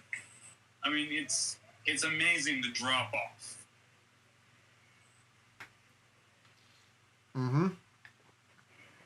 Up and down the lineup, it has to be noted that about the depth that this Blues team has. And keep in mind, they're doing this without Dylan Holloway, which is the scariest part. Yeah. There's still no timetable if he'll return this year if the Blues make it past the Jets. Oh, and hopefully whatever happens in the second round, who knows? And I'll admit, I was wrong about the Panthers Lightning series. That was a coin flip that could have gone either way, to say the least. Facing the Panthers is a brutal matchup for any team. And I get the feeling now that There's a part of me that actually believes the Panthers are actually going to start a dynasty. I'm actually convinced now. That's the scariest part. With or without Sergei Bobrovsky in the future, goodness. So Connor Hellebuck and Jordan Binnington leading through the way is 2-2. And that is if the Panthers win it this year, but they played with a lot of fire last year. However, there's actually a part of me that actually believes they're going to start a dynasty. Dumped in as the Jets are trying to move it up, and it's chopped around. Through the near corner, the Blues keep this one inside. Drop down low, Cam Fowler to Jimmy Snuggerud, who spins around. Cole Perfetti. Snuggerud bounced up and around. Over to left point, Fowler. In behind, the pass is cut off by DeMello. Up for the far half boards. Morrissey wanted to get this one out. Glove down by Winnipeg, and Lowry will move it up the near side. Lowry. His father, Dave, was an interim coach here with the Jets. Previously was part of the 2004 Calgary Flames team that made it to the Stanley Cup Final. Here's Snuggerud, who cuts over to the high slot. The pass missed for Thomas. And Nemestikov, 3-on-1 here for the Jets. Nemestikov, Peon fires up high off Hellebuck. A 3-on-1 break by the Jets, and Jordan Binnington flashed the letter to keep this a 2-2 game as Nemestikov got the poke ahead right over the neutral zone as Philip Broberg was caught in a kerfuffle. It's led on to Binnington's glove. Woo. The Blues escaped that time around, and it'll be a face-off to Binnington's left. 2-2, and it'll be the fourth line taking this face-off. Barron against Foxa. Oh, and Jared Anderson-Dolan almost slipped up as Barron was called for a false start in the face-off. So Anderson-Dolan will take this face-off. Foxa won it, but the Jets are trying to fight back here. Binnington played every minute for Canada at the Four Nations face-off, 252 minutes and 43 seconds. Move back to the right point for Pionk. Here's Sandberg looking for deflection, and that one went up into the mesh. So now, we're tied 2, headed to break. So Ian, as we were to go over these two series that just ended today, I was wrong about the Tampa series. Yeah, I mean, Florida is a machine. They are. I mean, it doesn't matter who advances, Toronto or Ottawa, they're getting smacked. They are. You know, Florida will make it to the conference finals. And you know what? I'm going to be the first to say it. Florida's repeating. Yeah. I mean, I got no other... I don't see the Leafs or the Senators beating them, and as much as I don't see the Cavs beating them, and as much as it pains me to say, Alec, because I know you're a fan of them, but I think you'll agree, the Hurricanes are not going to be able to beat them either. I think the ones who may have a chance to beat the Panthers, you're going to have to go out west. Yeah. Yeah, whoever manages, whoever makes it there will have the best shot. But, I mean, Tampa got smoked. Yeah. At least with the with the Canadiens, you kind of expected it. And I guess you expected it from, in the Tampa series. I mean, when you really look at it, Florida is just a machine, like I said. There's really no other way to describe them. And as we come back here, still no Mark Scheifele. He is not on the bench since the start of the second period. And now, this is where next man up has to come in.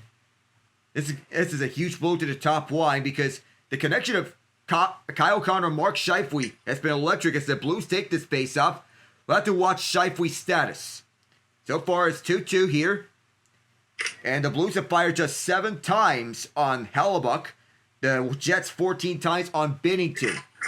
And it's a mini rivalry between these two goaltenders, Hellebuyck and Binnington. They faced off in the 2019 playoffs as Vilardi takes this one inside. And again, in the Four Nations face-off twice, Hellebuyck took the first one for USA. Long shot, score!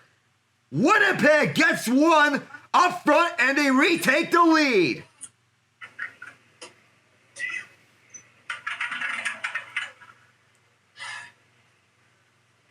It might be Dylan DeMello. We'll have to check if it was deflected in by Vladislav Nemestikov.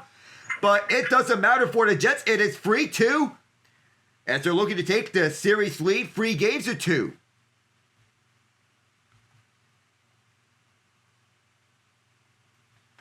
Nice job on the forecheck by DeMello to take this one up. It was a long shot for the blue line that squeaks right by. Might have bounced off a body. Yes, it did bounce off of Colton Parayko. He was at the wrong place. But convenient bounce there for DeMello. Off of Parayko's back and right into the net. First career playoff goal for DeMello in his 33rd playoff game. And so the Jets are up 3-2. So a long shot for the point as the Blues once again play from behind here at Canada Life Center. Up the near side, Bolduc chops it to himself on the near corner. Right behind the net, it is Niederreiter. Big bump on the puck. Sundqvist is right behind the goal. Luke Schenn gets a stick right onto the puck. Luke Schenn. Up the near side, this is fired in deep. Moving down is Barron. Barron, who stops and is checked up at the near corner. A shove by Niederreiter. Going back onto the right point. Loading up his Pionk. On the left point. Here's Dylan Sandberg, long shot. This bounced up. Alexander Texier. But Ryan Suter back into the lineup in the absence of Tyler Tucker, who exited Game 4 due to that injury. Banks one up ahead at the near side. This may be a partial break here. Connor across. No shot there as Iafallo is all tied up. Pionk moves it down for Perfetti. Connor in front. And to save the rebound, Perfetti whacked that. And this rebound is fired wide. Perfetti picks it up. Back onto the left point is Sandberg. Pionk moves one around. Ritz this one wide intentionally. Goes back down low for Perfetti. Couldn't get the wraparound as the Blues take it back up. Going through is Robert Thomas. Stick back down. Jimmy Snuggerud there. Couldn't get a stick on the puck as the Jets will take it back up. Pionk wrists this one around for the near side. First to it is Falk. Justin Falk moves it up for Nathan Walker. Scores first career playoff goal earlier in this game. Josh Morrissey is back deep. Bounces one around for the boards. Up the far side. Here it is. It's recollected by the Blues. Morrissey it gets this down deep. And it's an icing. Or is it?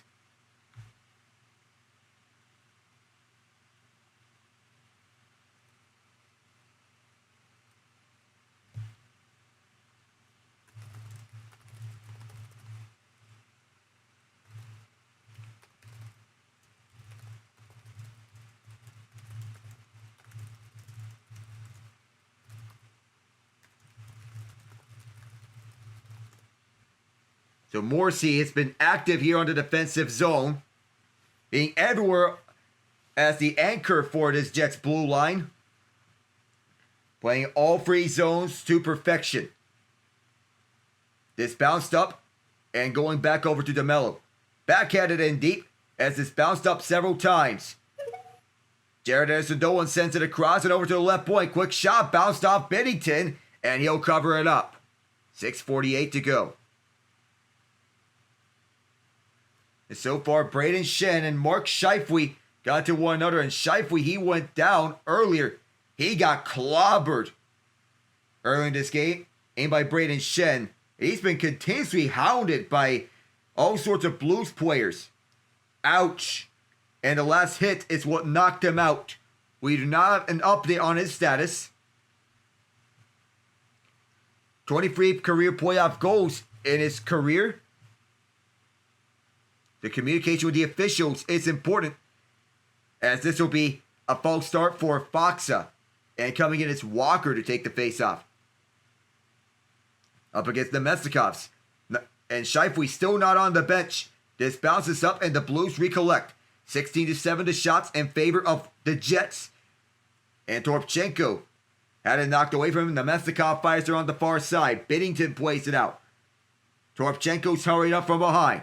Moves it up the near side for Faksa.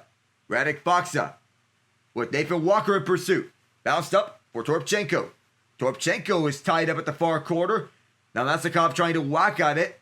Falk is also there. And pride free over to Winnipeg as he bounced it off the near half boards for Vilardi. Vilardi cleared out the zone, but is recollected by Faksa as the Blues re-enter. Partial break here. Quick shot. Made his way to Hellebuyck as he covers up. And a commotion. Toropchenko. Oh my goodness. It almost looked like Dylan DeMello would just suplex him to the ground.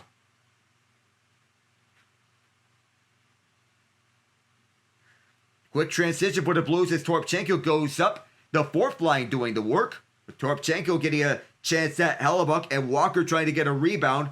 Couldn't do that.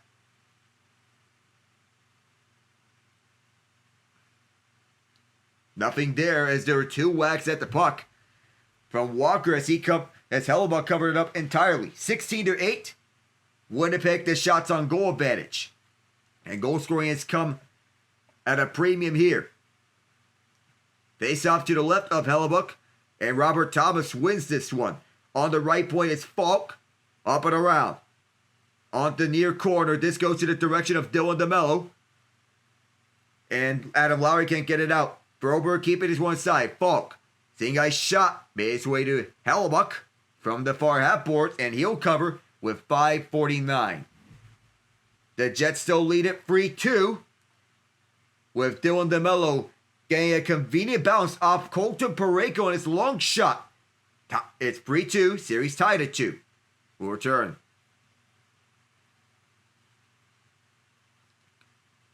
So, Ian, we do have another second round series confirmed.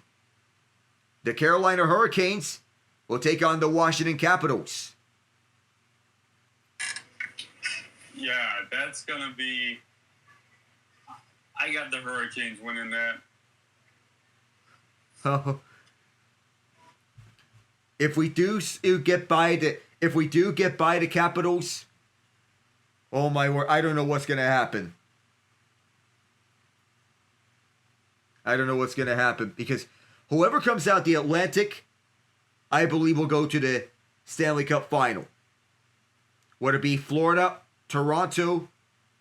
Well, the exception is Ottawa because I don't know how they make it to the Stanley Cup Final coming out of there.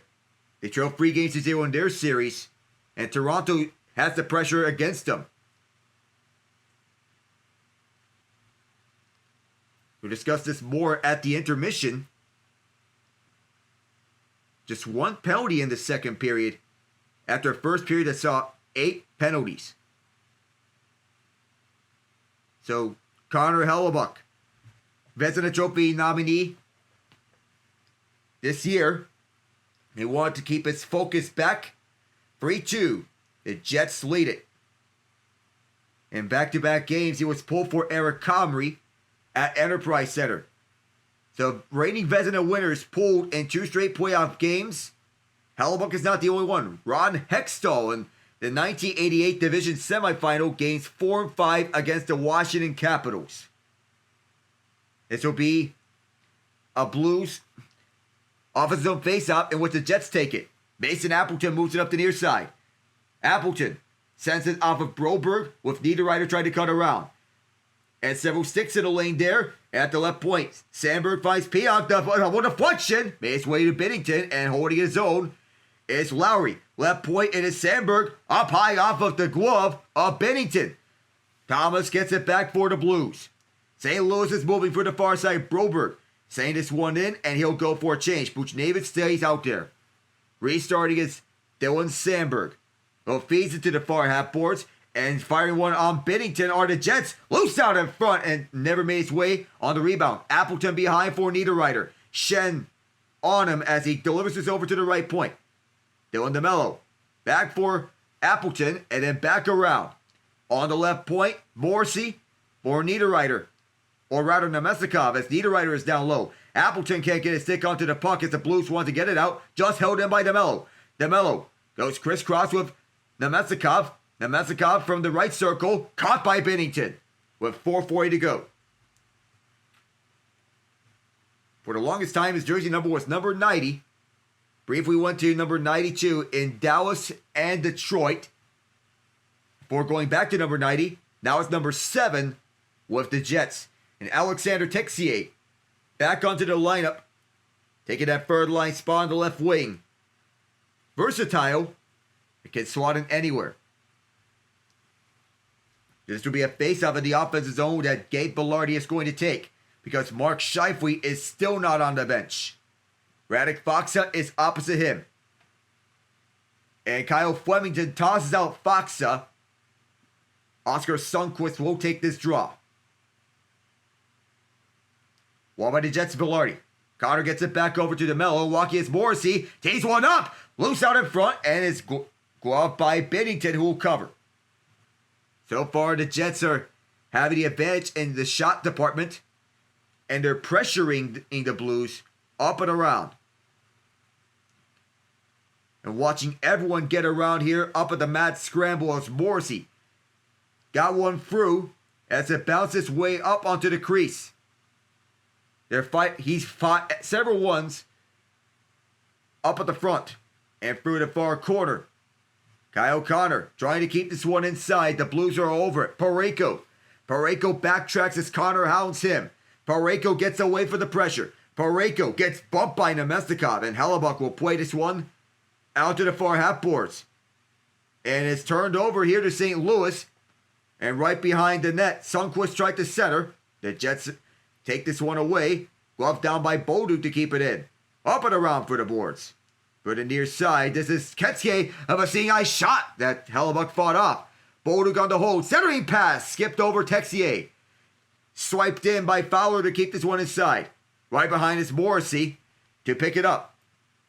Stretch pass for Gabe Vilardi as he starts up. From the right point. Beats it up for Connor. And back penalty over to the far corner. Nobody home.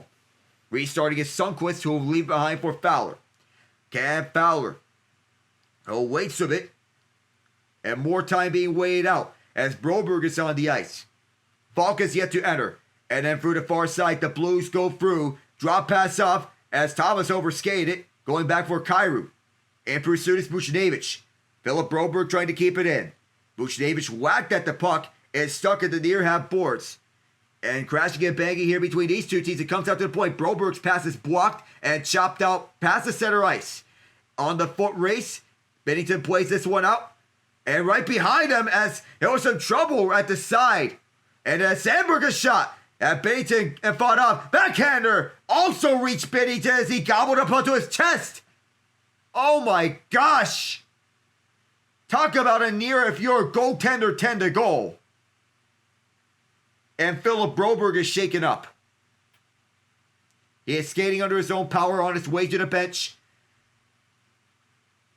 But he is in pain after blocking a shot. Taking some pain right onto his, on the outside, right onto his private parts. Not saying the words because it's sensitive. Face-off is won by the Jets. Sandberg on the hole. Quick shot. Made a bounce here. And it's went off Binnington. Near the crease. This is kept in at the near quarter. Jared Anderson doing the pursuit. The Blues regain control for a brief second before they get this one out. The center. Tanev restarting. Brandon Tanev. His pass blocked rink wide. The Blues can't move it up. Barron backhands it. And Fowler will restart it. Luke Schen's out there. Braden Shen too. Jake Neighbors, toe drag around. Can't get this one through. It's Braden Shen, not Luke Shen, who's out there on the ice. Up the far boards. Nick Leddy trying to move it up. He'll get it back. He has Ryan Suter across him. Finds him. Suter waits. Up the near side. Suter. Hellebuyck lets this one go. Up the far corner. This goes onto the mesh with 2:01 to go. The True North Square is waiting for when another goal erupts.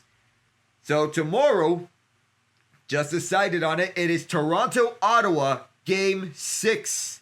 Things have gotten even more interesting. And then, depending on schedule, it's either Winnipeg St. Louis Game 6 on Friday or one of the Game 7s on Saturday, as John is getting back into action on Saturday. We want to check up with the boys at Sports Symposium later on. Shots are 13-3 Jets in the second period. That's how much they dominated this middle frame. Nick Leddy is the first one back. He'll deliver it onward to the far half boards. Almost a giveaway. And through center ice, the Blues will get a break here. Here's Robert Thomas who stops. Rake wide, and this pass skipped over a stick. And the Jets will go back here with a 3-on-2 through the far side. Centered one up for Adam Lowry. Mason Appleton setting up in front. And those shots is kicked back up through center. Holding is Kyle Connor. That shot didn't make it all the way through. There was a broken stick on the play from Nathan Walker. Connor will restart with 80 seconds.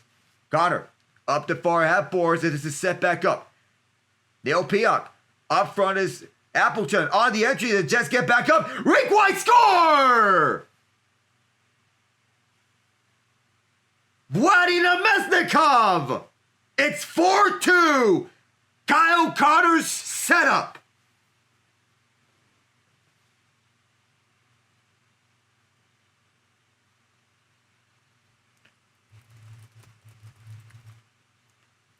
The wave of energy that the Jets really needed here at their home ice. And here, it has paid off in dividends as Kyle Connor sets one up for Namestnikov on the pass to the left side, Connor's left side, as it takes a bounce. There was a broken stick on the play, and off the 3-on-2 rush, Connor fighting Namestnikov immediately. No Scheifele, no problem. 1:09 to go, and Namestnikov is all smiles. First goal of the series for Namestnikov, 8th career playoff goal. The late bloomer is showing out here. Final minute of the second period, and the Jets are all smiles. They have outshot the Blues 14-3 in the second period. Morgan Barron wants to add to that lead. Moves over the far corner. Sets one up for Tanev.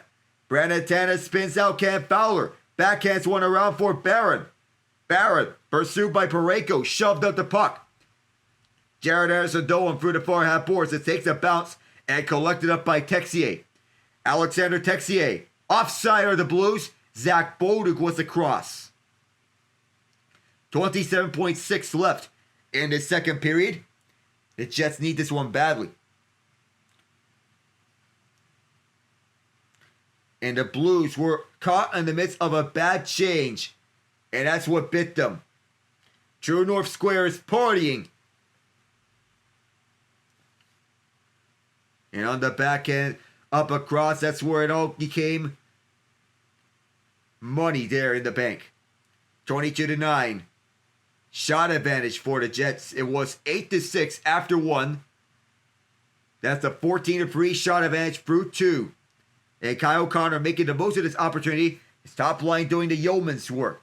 We'll see how the Blues respond. 23 seconds left. Morrissey is the first one back. A one-timer kicked out by Hellebuck. Just the 4th shot of the period for the Blues. Justin Falk retrieves it.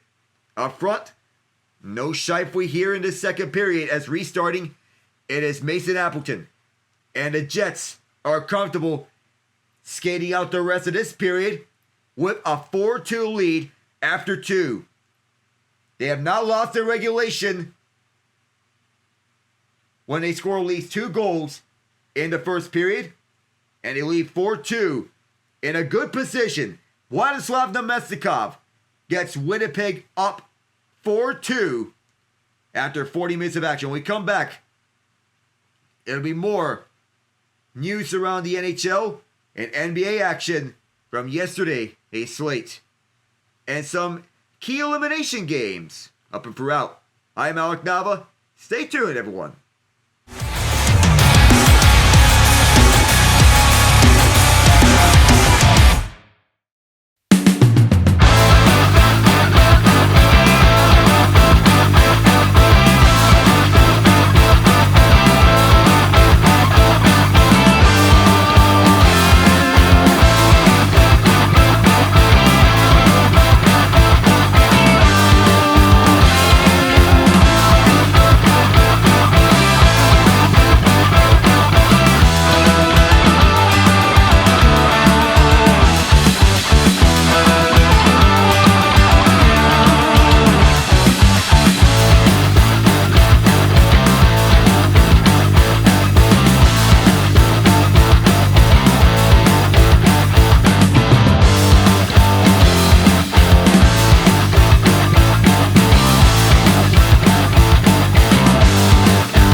4-2 Jets. Though as Connor Hellebuck said that he wanted to be better, he has faced just 9 shots, or rather 10 shots, stopping 8 of them. And the only shot that he allowed, the Jimmy Snuggerud one that he wanted back. That's what he's got to have back. There was no screen in front of him. Robert Thomas, the assist. Sai Malaknava, here on the second intermission. Dylan DeMello gets his first career playoff goal on a shot from the right point that bounced off Colton Parayko and in. Kyle Connor adds 2 more primary assists to his record. One on the DeMello goal. Władysław Domestikov with the secondary assist scored the 4-2 goal. Connor set that one up on the 3-on-2 rush, banked it towards his left side, and Domestikov did the rest. As we're getting over to the official team stats of this game, between these two teams, the Jets outshot the Blues heavily in the second period, 14-4. Hits are 31-29 Jets. The faceoffs are pretty much even, 16 apiece. In terms of block shots, they're 15-5 Blues. Giveaways are 10-9 Jets. Takeaways 2 each. To go over to the NBA slate, going over yesterday's games. Up and throughout as we have some eliminations.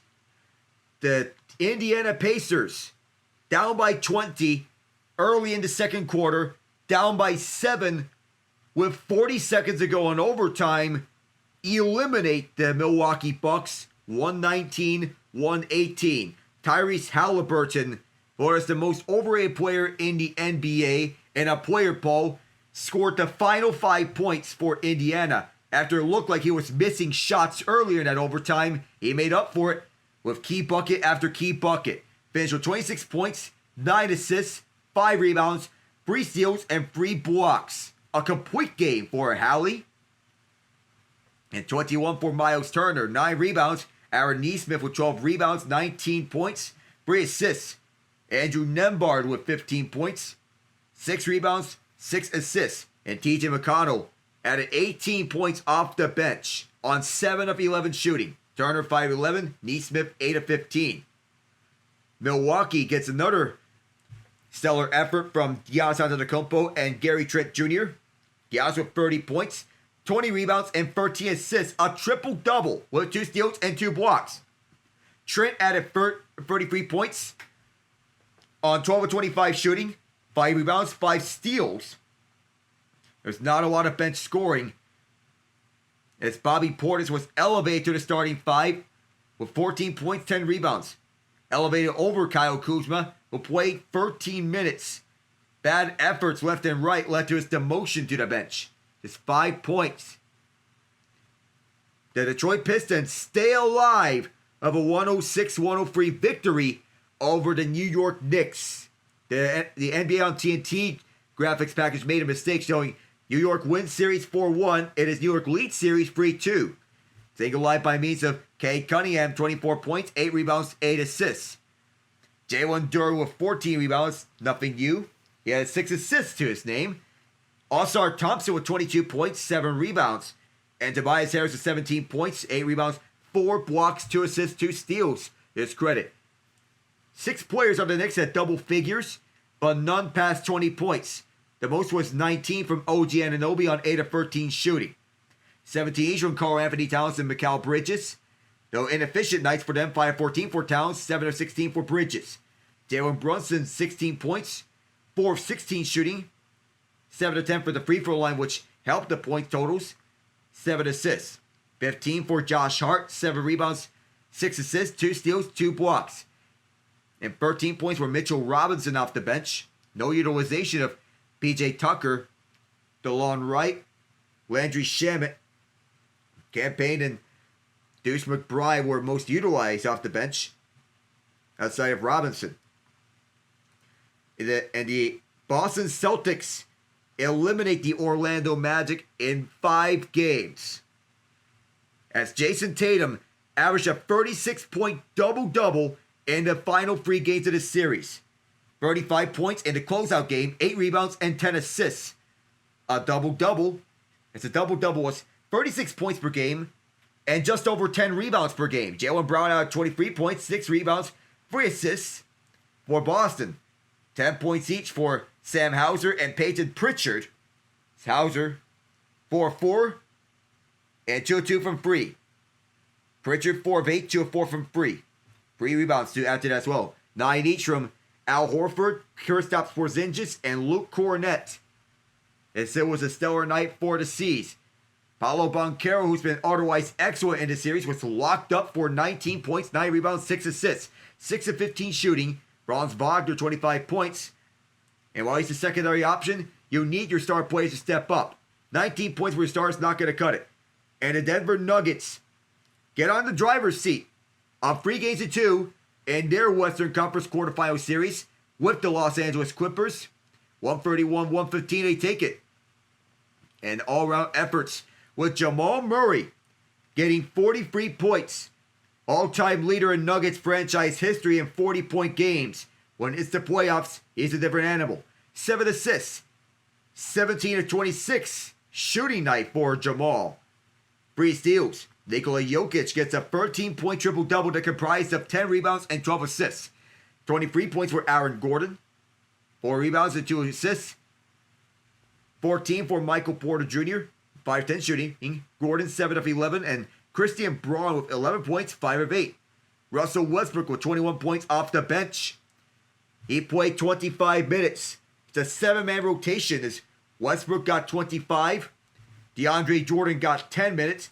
Peyton Watson had only 8 minutes. And the Clippers, 27 points from Ivica Zubac. James Harden, just 11 points. 3 of 9 shooting, 8 rebounds, 5 assists. Kawhi Leonard with 20 points, 9 rebounds, 11 assists, a near triple-double for Kawhi. 15 points for Chris Dunn. And Bogdan Bogdanovic at 18 points off the bench, 3 rebounds, 5 assists. Norman Powell with 12 points. This effort for LA on the other side. Earlier tonight, the Houston Rockets stave off elimination and extend their series with the Golden State Warriors. They live to fight another day with Fred VanVleet and Amen Thompson leading the way. Steph Curry got held to 13 points and 7 assists. Jimmy Butler held to just 8 points on 2 of 10 shooting. Curry 4 of 12. And as for Houston, all-around efforts from Fred VanVleet with 26 points. 4 of 6 from free, 8 of 13 shooting. 25 points from Amen Thompson with 6 rebounds, 3 assists, 5 steals, and 3 blocks. And Thompson is the youngest player in NBA history to have 25 points, 5 steals, and 3 blocks in a playoff game. Dylan Brooks added 24 points.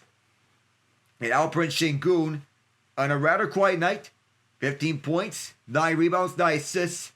Jalen Green, 11 points, 8 rebounds. It was the Fred VanVleet and Amen Thompson show for H-Town. As the stars were aligning here. The Minnesota Timberwolves seek to eliminate the Los Angeles Lakers tonight in a world as Anthony Edwards takes the league by storm. Could this lead to the hot take? Could this lead to the take that Anthony Edwards is a top 5 player in the NBA? Of course, Jokic. You can have the Jokic's in the world, the Giannis's in the world. Ant-Man's built different.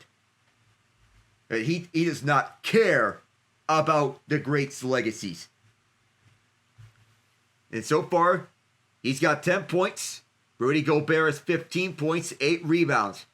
LeBron James has 14 points. Luka Doncic had an injury scare, came back to the game, 12 points, 6 rebounds, 5 assists for Luka. We can do get a similar fighting effort. The Capitals locker room celebrating their first round victory. The job's not finished here.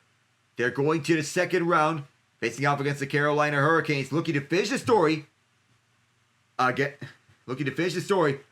Brandon Duhaime had a puck pop out when placing the puck on the way to the Stanley Cup. Washington trying to get their second Stanley Cup in franchise history. They're going to face the Carolina Hurricanes. Toronto and Ottawa facing off. Game 6 tomorrow. And a huge shot attempt differential here with Winnipeg leading the way. The Jets lead 4-2 at the second intermission. The third period will be up next in a moment.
We are back here in the Stanley Cup Playoffs, Game 5 of this Western Conference Quarterfinal Series. The Jets lead 4-2, though one can get the impression that the home team could be winning every game of this series. Who knows yet, but we never know any which way. The Blues seem to be getting positive momentum in their 2 games at Enterprise Center when they chase Connor Hellebuyck out the net. And so far, Hellebuyck hasn't been tested much. And the greasy goals have mattered here. And the Jets got 2 greasy goals, both on point shots. It's Dylan DeMello controlled a point shot, and it bounced off of Colton Parayko and in the net. Another one was a deflection from Nino Niederreiter. And a 3-on-2 rush sparked a 4-2 Jet lead for Vladislav Nemestikov. Do we see a comeback here from St. Louis? Connor has a goal and 2 assists. Niederreiter a goal, DeMello a goal, and Nemestikov a goal and an assist. Jets start with the third line here. It's the fewest shots with 2 periods since 1990 as we begin the third period. Fewest shots with 2 periods. It's 1990 through 2 periods. And since that playoff series against the Toronto Maple Leafs, when the Leafs were playing in the Western Conference previously. As it begins, 8 seconds into this game. It's an offensive zone face-off here. The St. Louis defense, they need to turn defense into offense, because too much that they have been blocking shots, too much that they've been forced back at their own zone, too much that they allowed the Jets to get greasy goals at the point that bounce their way in, whether it be a deflection or a favorable bounce. Robert Thomas wins the faceoff as Justin Foco holds on to it. Around from Buchnevich to Thomas. Thomas will look. Thomas is forced to the outside. Bounced off of Falk. And it's all the way out. Thomas trying to get back in. And spun around and offside as Thomas was in the midst of a scuffle with Vladislav Nemestikov. And still no Mark Scheifele on the Jets bench. So there's no designation on the injury just yet. It is an undisclosed injury. We have yet to check up on the status. But I have announced a schedule update. No game on Friday. So I will not be doing Jets Blues Game 6. As I have just checked in with the boys at Sports Symposium. We're doing an episode that night. And check in with the playoff series. 22 to 10. The Jets lead the shots on goal. I'll be saving energy up for the weekend when John Ott gets back. We'll be doing the Game 7 should we need any. Right behind that is Logan Stanley. Stanley leaves this one up for Connor, who leads the way for Vilardi, who chops this one to the near corner. On the race, winning it is Fowler, beating out Vilardi, who sent it across. Nemestikov took it away. Vilardi on the hold. Almost got stick-lifted by Sundqvist, but it's out to center. And Vilardi chips this one ahead. Blues regain control. Too far for Parayko, and Connor will slowly move this one up and around. Could now hold the zone, and St. Louis will restart. Parayko. Colton Parayko will fire this one from the red line up and around. First one back is DeMello. DeMello will be gloved down on the clear, and the Jets will regain control. Morrissey to DeMello as this one blocked off on the pass. The Blues keep this back in, survive through contact, and this one cleared out by Winnipeg. And racing back it is Nicoletti, who's slow to it.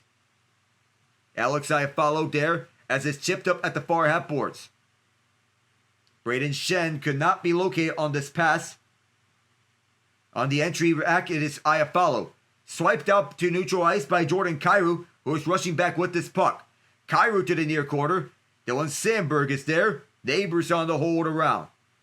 It's out down by Sandberg as they get this back up. Stretch pass further away. Near side is Barron. Barron is tied up. Moving inside. Barron! And he crashes the net. Right into Jordan Binnington. On the way back, this is kept out by Hellebuck. Starting the rush again. Up the middle for Barron. He has Niederreiter with him. The Blues trying to swipe it away. It's Niederreiter. Gets a stick on it. Barron on the hold. Niederreiter around for the far half boards. Keeping it at the right point is Pionk. Philip Broberg. Can't get it out as Appleton's on the keep. Mason Appleton, the Green Bay, Wisconsin native. Niederreiter tied up right behind the net. And the Blues can't get it out again. Held inside the far half boards. And Binnington covers. Gabe Vilardi gets tied up near the Blues bench. Right of Oscar Sundqvist as Shandor Alfonso was in the midst of that. Wanted to get away with the chaos. And on the way back, as Morgan Barron led the rush, it was this two-thirds of the third line leaned away as Barron led it up. Adam Lowry was on that second line. Mark Scheifele was out. 4-2. Jets lead, 23-10, the shot boards. Winnipeg lead them. Radek Boxer gets tossed out the faceoff dot. And once again, it's Nathan Walker who will take his place. Vilardi to take it for the Jets. Vilardi playing that Mark Scheifele position. Shandor Alfonso to take it. And a tie-up here in the midst of that. Won by the Jets, but it goes all the way back through center ice. Logan Stanley plays it around. Remember, that Game 6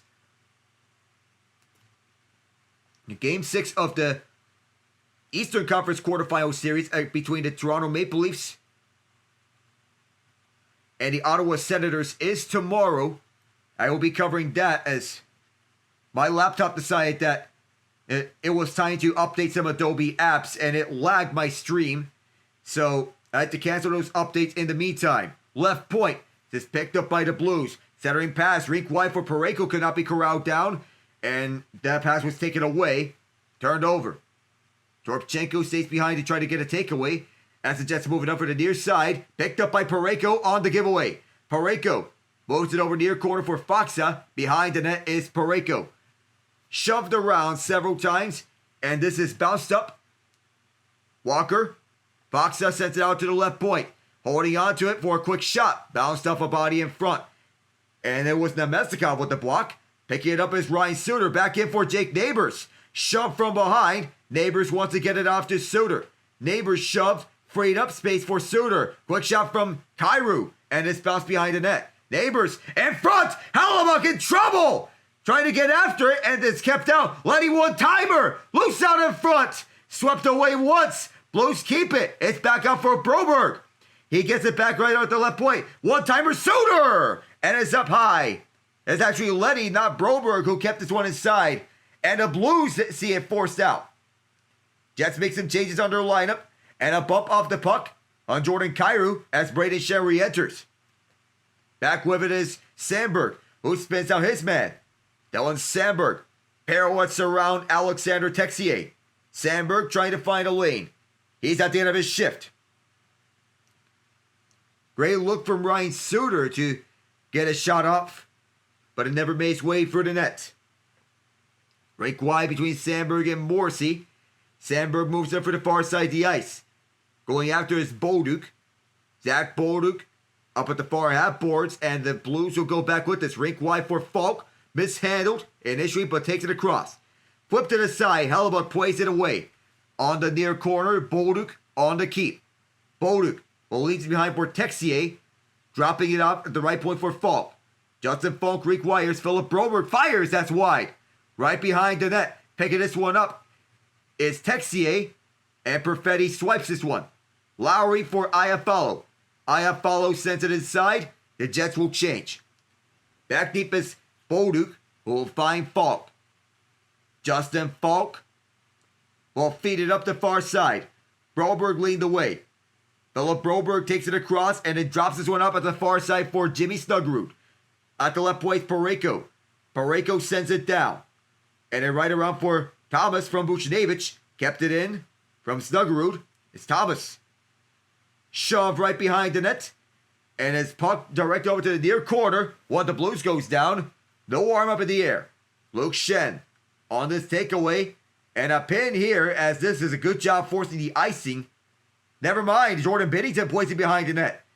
Parayko leads it up for Snuggerud. Lead pass up front. It's gloved down by the Jets. And it's Josh Morrissey. Banks it off the near half wall. And Parayko levels his man. Big physical presence for the Blues. Going back is Parayko, who ties this man up. And first one back is Fowler, right on Vilardi. The Blues want to get more shots towards Hellebuyck. They are getting more shots towards Hellebuyck, but they need to truly test him. Get to the high danger areas of the ice. Give and go. And the Jets do a good job there. Up hey, there, guys towards the wall. 2-on-1 here. Nemestikov and Connor. Nemestikov takes out Binnington, and he's out of his crease, but it goes wide. 2-on-2 back the other way as the Blues enter back the zone. Parking at the top of the right circle is Torpchenko. Alexei Torpchenko directs one to the near corner. Nobody home. And the Jets get this one out as Braden Shen wants to keep it. And Niederreiter wafts this one down the ice. Jake Neighbors is the first one back. Neighbors backhands one towards Falk. Justin Falk waits some time out. Falk moved up the far side. Up front for Parayko, and rather Kyrou, who mishandled the pass. Kyrou gets it back. Neighbors. Braden Shen back for Neighbors as they all gallop their way around. Held inside the zone by Letty, but is given away right back to Neighbors. Blocked in front. What a courageous sacrifice of the body by Luke Shen. Kyrou gets pickpocketed, and the Jets get this one down the ice with Binnington playing it behind for Suter. Ryan Suter goes rink wide for Nick Letty, the former New York Islander. Letty backhands one deep for Morrissey. Keeping the tempo was too high for Suter. And the Jets will go back up with Iafallo and Lowry. Lowry shoved towards the wall, but he knocks off his man on the reverse hit. Adam Lowry going back towards the right point. For DeMello, here's Morrissey. Takes one up and it's blocked by Sundqvist. Jets hold it inside as Texas tried to clear it out. Iafallo. Perfetti down low for Lowry. Lowry tried to get bumped off the puck. Perfetti on the hold. Deep right point for DeMello and now Morrissey. Morrissey high swap Perfetti. Fence on the one-timer. Letty clears this one all the way out. And Winnipeg restarts with this puck from their own zone. Up the near side is Morrissey. Fires one high and onto the mesh. 8:30 gone here in the third period. And the Jets turn up the noise here. The whiteout showing up strong here in Game 5. We'll be right back.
Tomorrow, they cover you Game 6 between the Toronto Maple Leafs and the Ottawa Senators.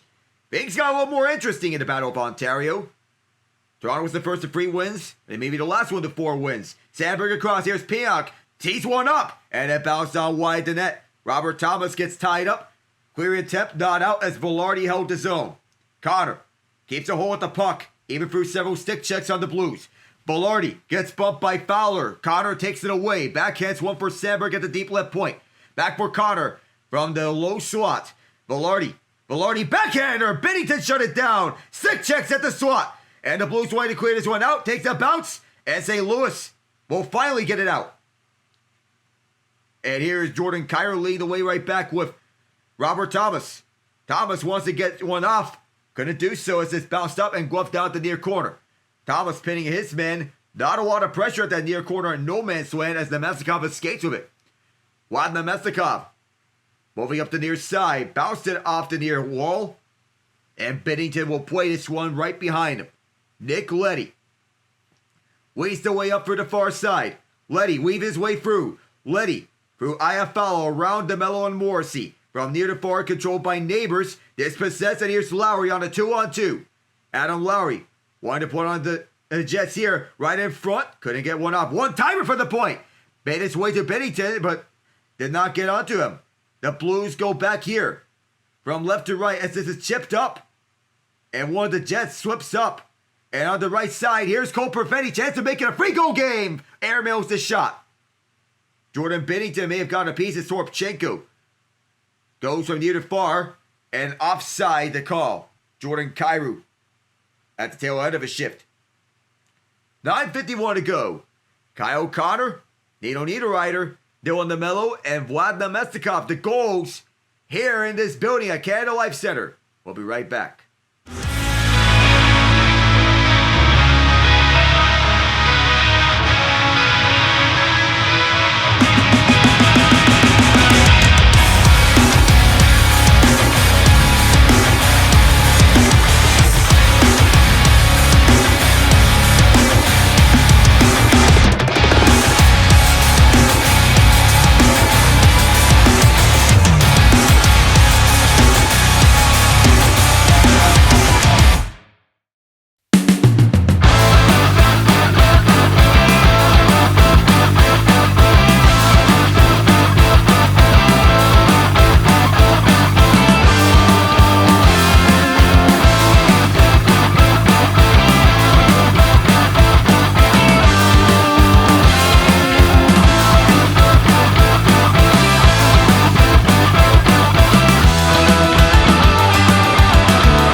a series that has gone back and forth throughout. The home team has won the first 4 games. Who knows if this will continue onwards? The Jets trying to hold on to a 4-2 lead. They have limited the Blues to just 4 shots. Nikolai Ehlers is still out week to week with a foot injury that he suffered in a collision with one of the officials in a regular season game as we get back underway. Clock has to be reset because of a false start on the draw. 9:51 to go. And in the meantime that Ehlers has been out, Alex Iafallo has stepped up onto the second line wing. Moving up at the far side as the Blues get this one down to the distance. Hellebuyck playing this one out. Almost got into trouble. Held inside by the Blues. Oh, a big hit. This possesses them with the puck. And Morgan Barron leads the way on the way back. On the right side now, Jared Asadowan fires one. Went off Binnington. For the near corner, it is Barron. Taken away by the Blues. Up the far side, they give it away. Luke Schenn. For Morgan Barron, who tried to cut away around. Can't get anything out of this one. There's a stick lift, and Broberg will restart with this. Broberg to Falk. Justin Falk rushes up through the middle. Falk tried to zip it for Thomas, but is a little too far for him. Thomas wheels around to the far half boards. Barron protects, comes back for Falk. Trying to find Thomas. He is tied up. Thomas wanted Falk again. The two of them are tied up by Sandberg and Logan Stanley. Adam Lowry also there. The Jets had a lot of time to hold on to this lead. Blues, a lot of time to come back with this one. Puck comes free. And out for Winnipeg. Boys in the Polar Night Blue moving up to the far side. This puck comes to the Blues bench.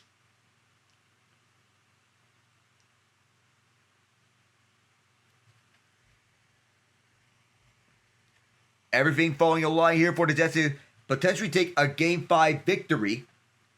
Heading into Game 6 back at Enterprise Center. But who knows what Game 6 is going to bring. Nothing's over until it is over. It was a slap shot that went off the crossbar for Pavel Buchnevich.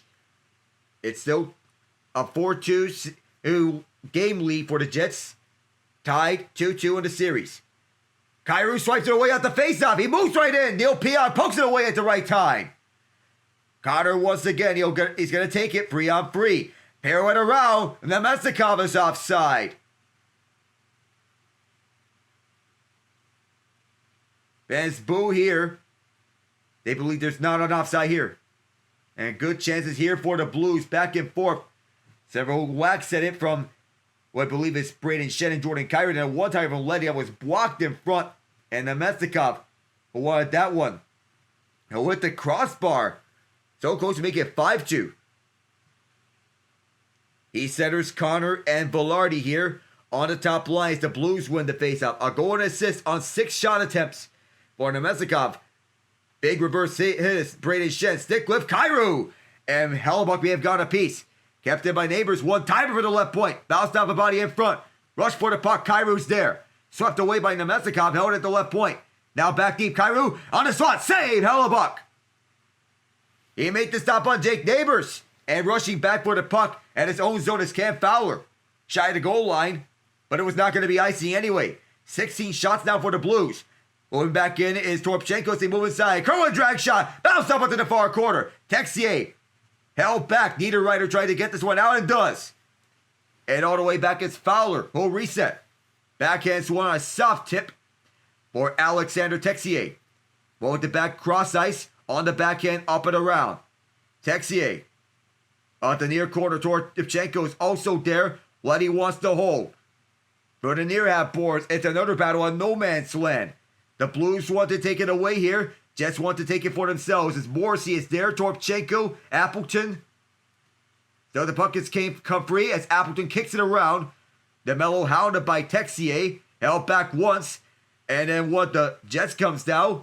Oh my goodness, that's going to be Mason Appleton. He is slow to get up. Or rather, Nito Niederreiter. He gets back up.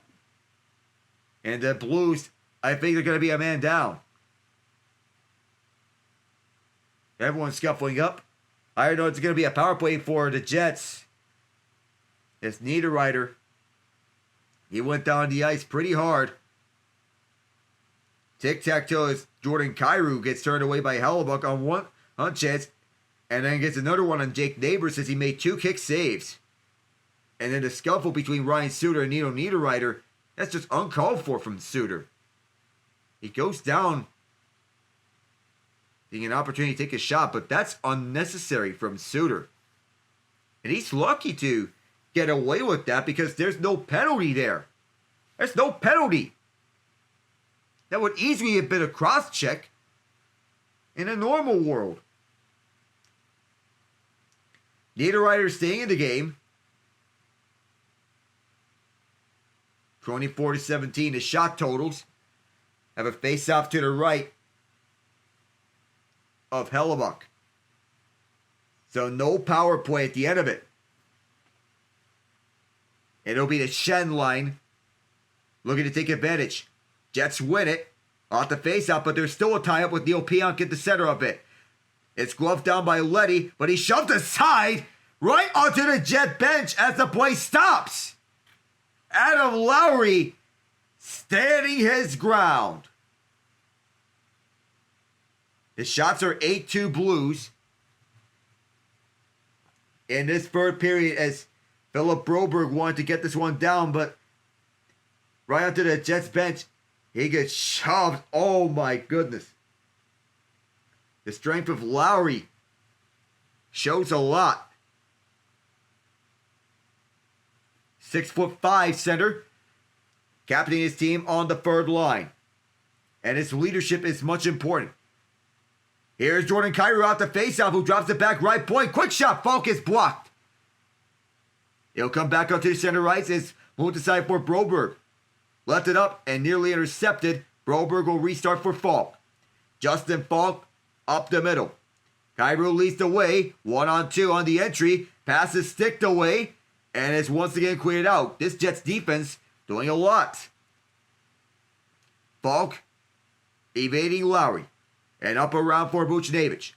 Pavel Buchnevich slows up. And it moves it rink wide to Snuggerud. Jimmy Snuggerud fired one off of Hellebuck as it's kept inside. Cam Fowler with a hold of it. Deep shot. Gobbled up by Hellebuck. Makes a stop there as he is getting himself a solid outing here in this third period, stopping everyone to 9 shots from the Blues. Alex Iafallo with a big block in front. Prevent that one from getting through, making sure that the lane was closed off. And then Cam Fowler, who fires one from distance right through. 18-11 to block shots in favor of the Blues so far. Off this face-off, it's a tie-up that's won by Vilardi. DeMello shoves his man aside. Vilardi gets bumped for the far half board. Snuggerud's going after it. Whacked away by Nemestikov as the Blues want to hold his own. Cannot. The Jets will escape with this as Morrissey gets it down to the Blue zone. Going back with the Blues, it's Snuggerud. Jimmy Snuggerud moves through center. Snuggerud leads the way around. Thomas. His shot changed direction on a Jets block off a stick. Nemestikov shoved by Pavel Buchnevich. And the Jets will regain control. Send it down the ice. Restarting are the Blues with 5:25 to go. Cam Fowler has Colton Parayko with him. Parayko off the middle. Gets pickpocketed. And the Blues have to recollect their own zone. Morgan Barron will stick this one away. Parayko is hurried up. For the far half boards, go Jets, go chance here at Canada Life Center. Rink wide, Torpchenko just missed the net on a one-timer. Didn't get a lot of that one. And this one will roll shy at the goal line. No icing. Moved around to the near half boards as Torpchenko sent it up for Sundqvist. Final 5 minutes as we're at the 4:45 mark. Nick Leddy is pinned deep. DeMello went down. Texier tried to keep this one alive and does. It came free for a moment, but it went right to the stick of Tanev. Brandon Tanev leads away from the far side, sends it down on the ice. Binnington in trouble, plays it out. Tanev able to hold it, but he's going to run some more clock out. The officials letting these two go as the Jets are moving this up through center. Bounced up, and Binnington keeps a hold of it. Adam Lowry is there. Adam Lowry trying to wrap it around. Binnington hugged the post.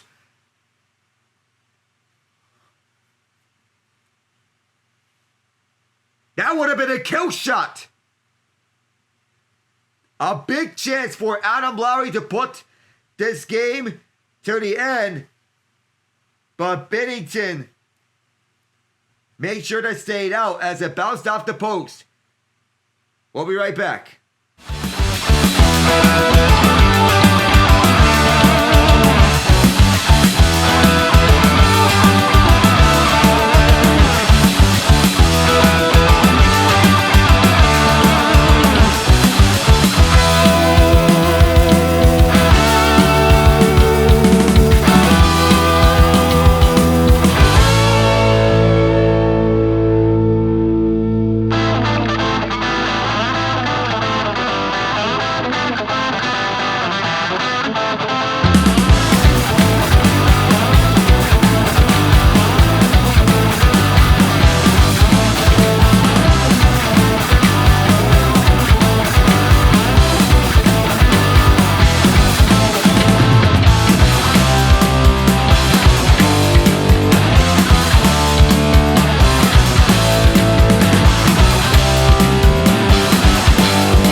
Minutes and 14 seconds to go in the third period. The Blues wanting to go for a miracle. They scored twice in this time span and even up game 5. They want to steal a road game. So far, the home team has won every game of this series. It was been a back and forth physical affair. Connor Hellebuyck hasn't been particularly good. Despite allowing 2 goals, he has faced just 16 shots. And his shots faced per game throughout this series, it's gone down. Well, his save percentage throughout this year and the last 2 in the postseasons, 2023, 2024, 2025, it's gone down each season. Whistle here at the 4:06 mark. It's a whistle here, stops play. It's an offside. We have not had a penalty since the second period. After the first period, we had 8 penalties. We had just 1 ever since. And now, Jordan Binnington has left the crease. Extra attackers out there for the Blues. Jim Montgomery is willing to go for the jugular. He needs 2. It's when the Blues goes down. This offside is forced here. 25-16 shots on goal advantage for the Jets. Schenn, Thomas, Neighbors out there among the forwards for the Blues. There's an extra 4 at the far side. Fowler breaks his stick on the entry. And another offside. That's the worst possible luck to have if you're Cam Fowler.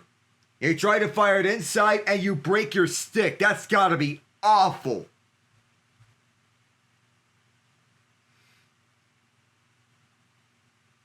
Oh, that's got to be painful. He's going to get a new stick nonetheless. But that's the worst possible offside to take. He has a new stick. Offside's going to be at the opposite side. Neighbors, Schenn, Thomas, Buchnevich, Parayko, and Fowler. The 6 players on the ice for the Blues. Buchnevich fires it on Hellebuyck. He'll leave behind for DeMello, who gets tied up by Buchnevich. Comes out for Lowry. Adam Lowry bounces up. And Fowler cuts onto it. Lowry still has a chance to ice it. Lowry can't get onto it as Buchnevich got a stick on it. And now back the other way are the Blues. Moving one behind for the near half boards. Jordan Kyrou sends this one behind. And moving up is Fowler. Entry feed. 3:30 to go. Right around to the near corner. Neighbors sticks this one around. Past Buchnevich for Thomas. Back around. Right behind to Gretzky's office. Jordan Kyrou. He's cut off by DeMello. And the Jets will get this one out for Nino Niederreiter, who can ice it. Turnaround pass in front for Lowry. Bingo!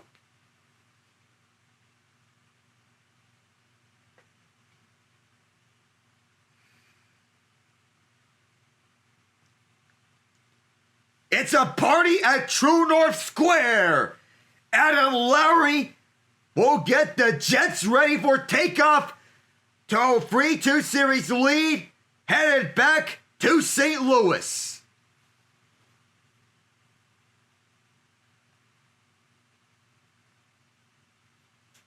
This third line has been outstanding defensively between Niederreiter, Lowry, and Appleton.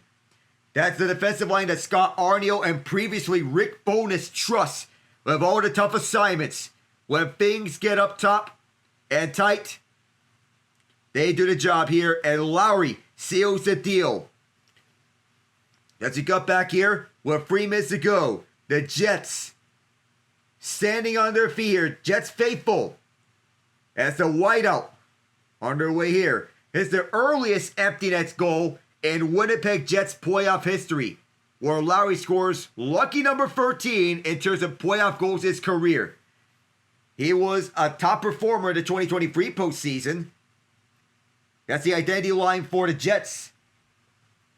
And Lowry set the tone here as the team's captain. And on the third line, he tied the game up at 4 apiece 2 years ago in Game 3 of the Western Conference Quarterfinal series for the Jets against the Vegas Golden Knights, when the Jets drove 4-1. But the Jets lost that game in double overtime on a Dylan Sandberg pass that went off a skate. It was Ivan Barbashev. And then Michael Mario did the rest. Justin Falk, last one, that was blocked in front. Yeah, foot race. No 6-on-5 here for the Blues. And then right back is picked up by Falk. And then right across. This Jets crowd is raucous. The Jets feed off this energy. And it's one of the best home teams in the NHL. They know that they can win at home. And they can win anywhere. One of the best teams in the league, finishing as the President's Trophy winners. And a full 60-minute effort from Winnipeg as this is iced. They wanted to know what they did wrong in the previous 2 games. And defensively, they improved. Kyle Connor started it. Dylan Sandberg got some help up front from Nino Niederreiter on the deflection. Then Dylan DeMello fired a wrister that went off Colton Parayko and in.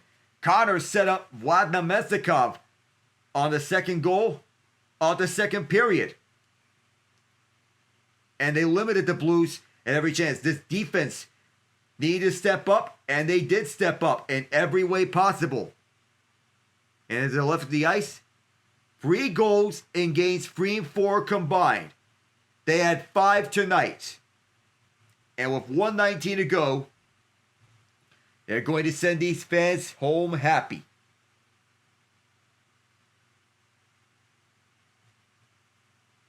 And the Jets, they improved defensively. They did a better job up at the front of the net, helping out their Vezina Trophy winning goaltender, who's in line for a back-to-back Vezina Trophy season.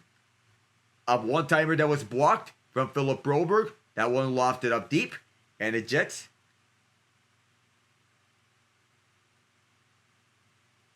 and the fans singing here for the rest of the fans singing here to close out this game.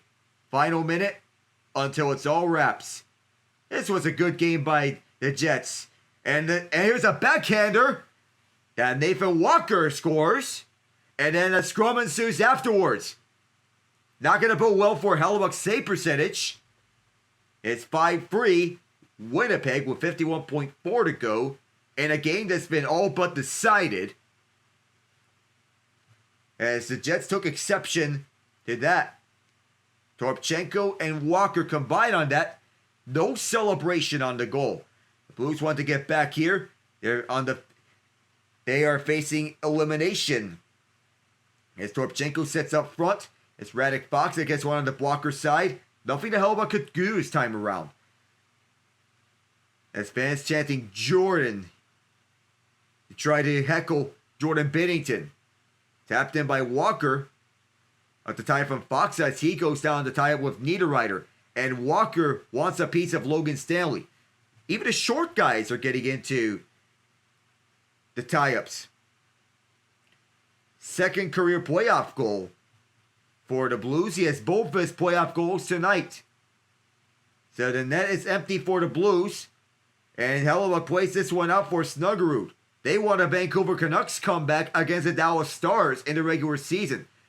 But that was the first time that a comeback was made where 3 goals were scored in the final minute of regulation. 30 seconds. Until it's all wraps. We hope. It's right behind Hellebuyck.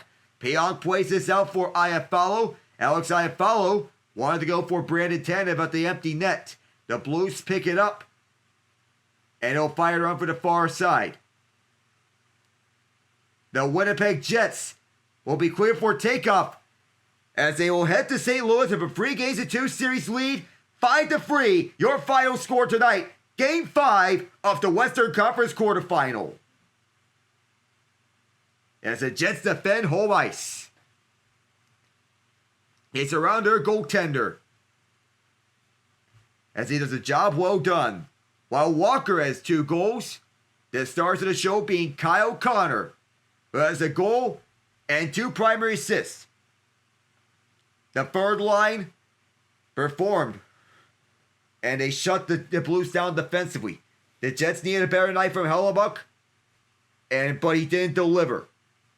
But no matter, the Jets in front of him did the job here offensively. Nino Niederreiter getting a goal, a greasy one on the deflection from Dylan Sandberg.